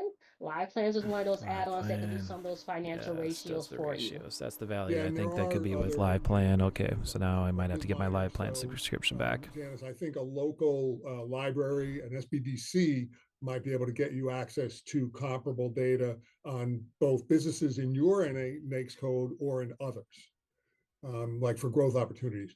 So there's a question, is it recommended small businesses write down their narrative year to year in a similar fashion? Is this likely to be reviewed during an acquisition merger? The answer is it should be written down. Some folks call it in a business plan. I would say it's your growth plan. But remember, your growth plan is a living document. And yes, you should revisit your growth plan, That's a growth business gem. plan at least once a year. I will tell you one reason why. What if an opportunity came up? And it was one of those whoever's available first and have all their documents available first. And I want to give you an example: PPP loans. Yep. In order for you to get access to that loans, there was only a certain amount of money that was available, but you had to have all your information current and ready to go. So I would say yes, you want to keep your business plan, your growth opportunity updated. It is a living, breathing document because, as someone pointed out, in this case, restaurants. What if barbecue is no longer a thing that people want to buy? What if we all switch to I want to buy all green goods and you don't have a plan to address that? And that's not happened just overnight. It's been happening for a while. So you need to be updating your growth plan and your opportunity statements as well as your business plan on a regular basis to make sure you're looking out for opportunities and also being able to address the risks that are coming and changing in your industry on a regular basis. So Shanice, couple good questions. Should you buy the equipment versus the business because we are not keeping the name, right? And that also gets to the question of, are you buying the debt as well? So can you sort of address that at a high level? Very, very high level. This is where a lot of due diligence comes into play. Should you buy the assets or should you buy the equipment? What is your goal? That's my first question. Is your goal to increase brand recognition? Is your goal to expand and get more market capacity or market share? Then yes, you might be interested in buying a business, but of course you have to do your due diligence and see what kind of customers and reputation the organization has. If your goal is just to grow, let's say, additional revenue, can you purchase the fixed assets in order to give you additional capacity to produce more, but you don't necessarily need it to be produced under Barbecue Haven's names? So I think the answer really depends on what is your goal, and your goal will help you determine which strategy works best for your business. Right. But there are ways to buy just the assets that you want and not take on the liabilities and the debt. Right. So that really comes down to how you would structure the acquisition. Grace has a really good question. Can you explain how to forecast for the new opportunity of Barbecue Haven before you buy, knowing that they are so negative in cash flow? Great question. So, Grace, this is where you have to put together some assumptions. And so I would say the financials that we share were like actuals. That was not the forecast. And so we would have to ask them to build, and with Sonia's, build some projections around assumptions. Do we anticipate revenues to increase by 10% every year? Do we increase revenues to increase by 20%? Is it possible that we could take some of our buying power, Sonia being a restaurant, can we take some of our buying power and negotiate better rates for our materials, reducing the cost of goods sold? So we would have to build out those assumptions. And remember, when you did your growth plan and you all had to build out assumptions, there are at least 5 assumptions. The story was the key component of it. And so when it comes to explaining that forecast, it really is not explaining the numbers. It's explaining where we're going to increase our revenues by 10%. We're going to utilize our buying power to get 5% discounts. We're going to offer cash discounts in order to get to buy in bulk and maximize economies of scale. And so it really depends on what those assumptions are for building that forecast. Yeah, and remember, there was an 8 percentage point difference in their wage expense, right? So if Sonia went into Barbecue Haven and saw that the employees were not well trained, they weren't efficient, they had too many people around, then you could almost say, all right, I can pick up 8 percentage points, maybe not immediately, but over time, which would turn the business from unprofitable to profitable, right? And so I think what she wants to do is look at those big expense items, including COGS and wages, and say, if I bring my management structure and my business model into Barbecue Haven, what might those numbers look like? Robert is asking, is there a chance that you could get the debt refinanced since you are a better risk than the company you are acquiring? The short answer of that is yes. And I don't know if you all recall when we talked about you are the lender clinic and some of the things that the lenders are looking for, the 5 C's of capital. So yes, but it all depends. But the short answer is yes. Charles says, I live in New Orleans, which got some snow this week. So hope you enjoyed that, Charles. Many of the souvenir shops are owned by the same person. Would it be odd to leave the business as is on the facade, right? So not roll it into Samuel's Barbecue, but keep it separate as Barbecue Haven. Yeah, so I heard and I saw someone put this in earlier about maybe like a franchise, but because in the situation you're describing, Charles, it may be beneficial for you to leverage that brand that they already have there without necessarily changing the facade. So that's something you would definitely want to look into. That's where due diligence really does come into play because I don't know what's behind the scenes, but absolutely. Okay. And Javier put something in about a way or a place to get ratios. FathomHQ.com. Now, a lot of these carry expense and it can be a significant subscription. So before you sort of pay anything, I would urge you to talk to your local librarians, put something on 10KSB Connect, right? Often trade associations have financial sort of ratio data that they can provide. And so I think, before you pay for something, look, if it's the only way to get it and it's valuable, pay for it.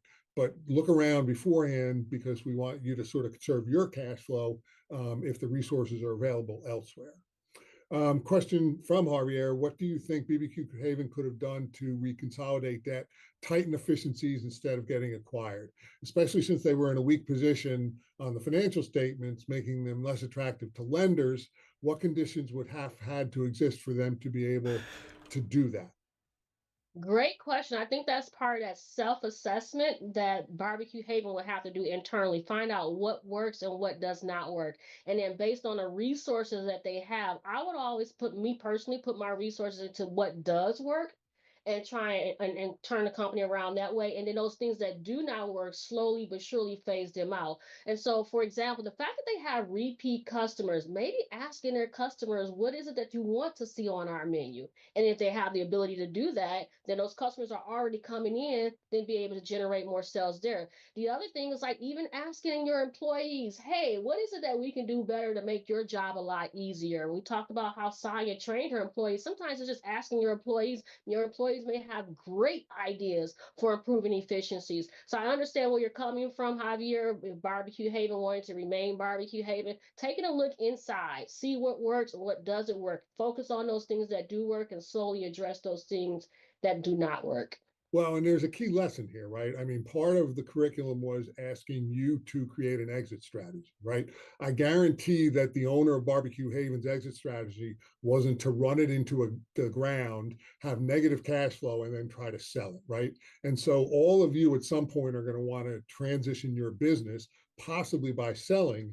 And I think the key takeaway is you want to think about the steps to take in the years leading up to that so you're not in Barbecue Haven's position, right? Because what's the result of all this going to be for Sonia when she goes to make an offer for Barbecue Haven? What's that going to be? It's going to be a lower price, right? And so the last thing you want to do is have your business in a bad situation when you go to transition it, because it means you're not going to get the value that might be there if you sort of focus on getting it in better shape. Sean asked a question about if you hire a consultant to help these kinds of businesses, where would those consultant fees come from on the income statement? So there are a couple of ways that the consultant fees are valued on the financial statements.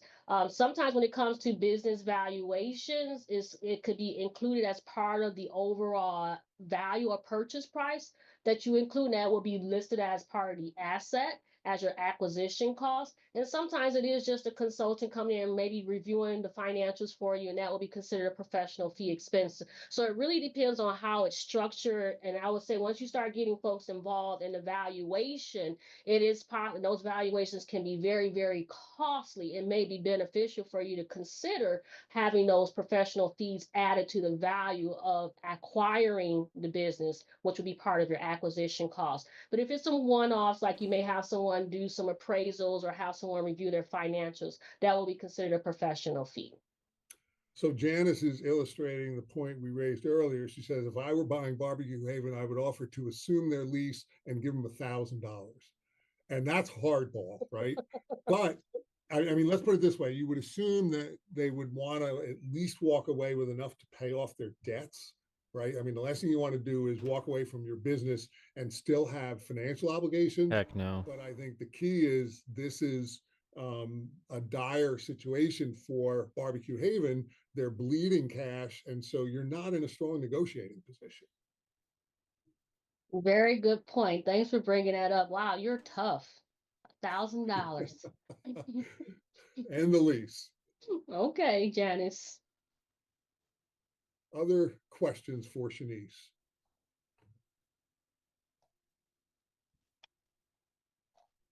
This has been pretty exciting. I'm trying to go through the chat here to see if there's anything else that's going on. I noticed a couple folks point out, I don't know if it was you, Trisha, but just having a CFO, and Trisha, you specifically said a fractional CFO in your business. I talk a little bit about the different roles of accountants, and a fractional CFO is kind of like someone that offers to be a sounding board for you. You could talk about what some of your goals are, like your exit strategy, and get some insight and some ideas to help point you in the right direction. May not necessarily be someone you need full time, but it really is nice as a business owner to have someone to be able to bounce ideas off of. And sometimes a fractional CFO can do that for you. An advisory boards, your fellow alumni group can be that those fractional CFOs for you, just to be a sounding board and give you some ideas to address possible exit strategies and growth strategies as well. Yeah, and I mean, this is knowledge sort of above a bookkeeper, and no slight to Shanice here, but in many cases above a lot of CPAs. You know what I mean? This is kind of a knowledge that you really want to have. And if you can get it on a fractional basis, it's sort of well worth it. All right. I saw one question. Somebody asked us, where should we look if we want to acquire another business? Every place has business brokers. There's a website called Biz Buy Sell. And so there's no sort of shortage of places to start to look. And it's a time-consuming process. You should go through a lot of soul searching, but in some cases, it can be the optimal growth strategy for the right deal, because it can happen quickly. And if the deal is the right deal and you can make it work, you can create value pretty quickly as well. Definitely. For those of you, when we talk about the characteristics of a growth opportunity in your industry, being part of your industry's groups are already, and you can identify within your networking groups who's ready to retire or who looks like they should be retiring, and possibly approach them about acquiring a business as well. Okay, we are coming up on time. So nobody go away, because we're going to ask you to complete an evaluation. I want to thank Shanice. It's always a pleasure to get together. I love kicking around ideas with you and looking at financials with you. So a million thank yous for agreeing to do this and for running the session. And most of all, to all the folks that joined, all the alums. I mean, your time is valuable. So to take this hour and spend the time with us and give us your thoughts and help us sort of noodle through some of this stuff, we greatly appreciate it. All right. So we will give you the link for the eval in the chat. All of this, the video will be posted along with the materials in 10KSB Connect. And we'll look forward to seeing all of you again in the very near future. Okay, so thank you.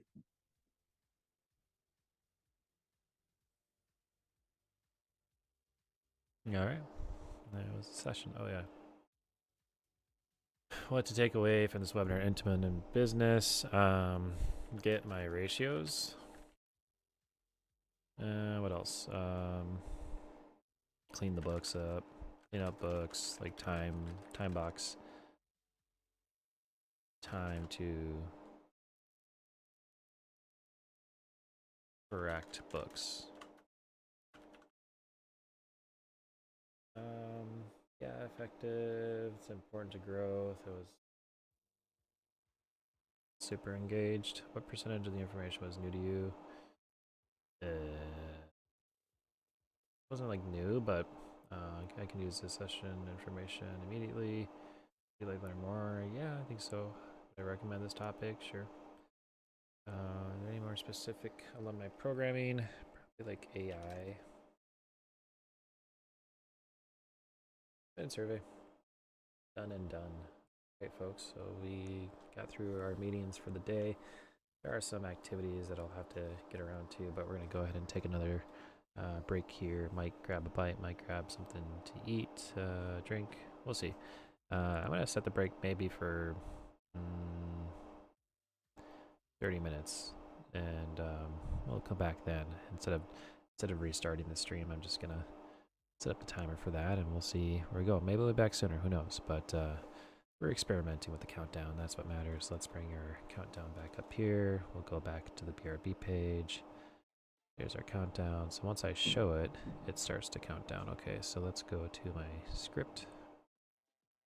And let's call this a 30.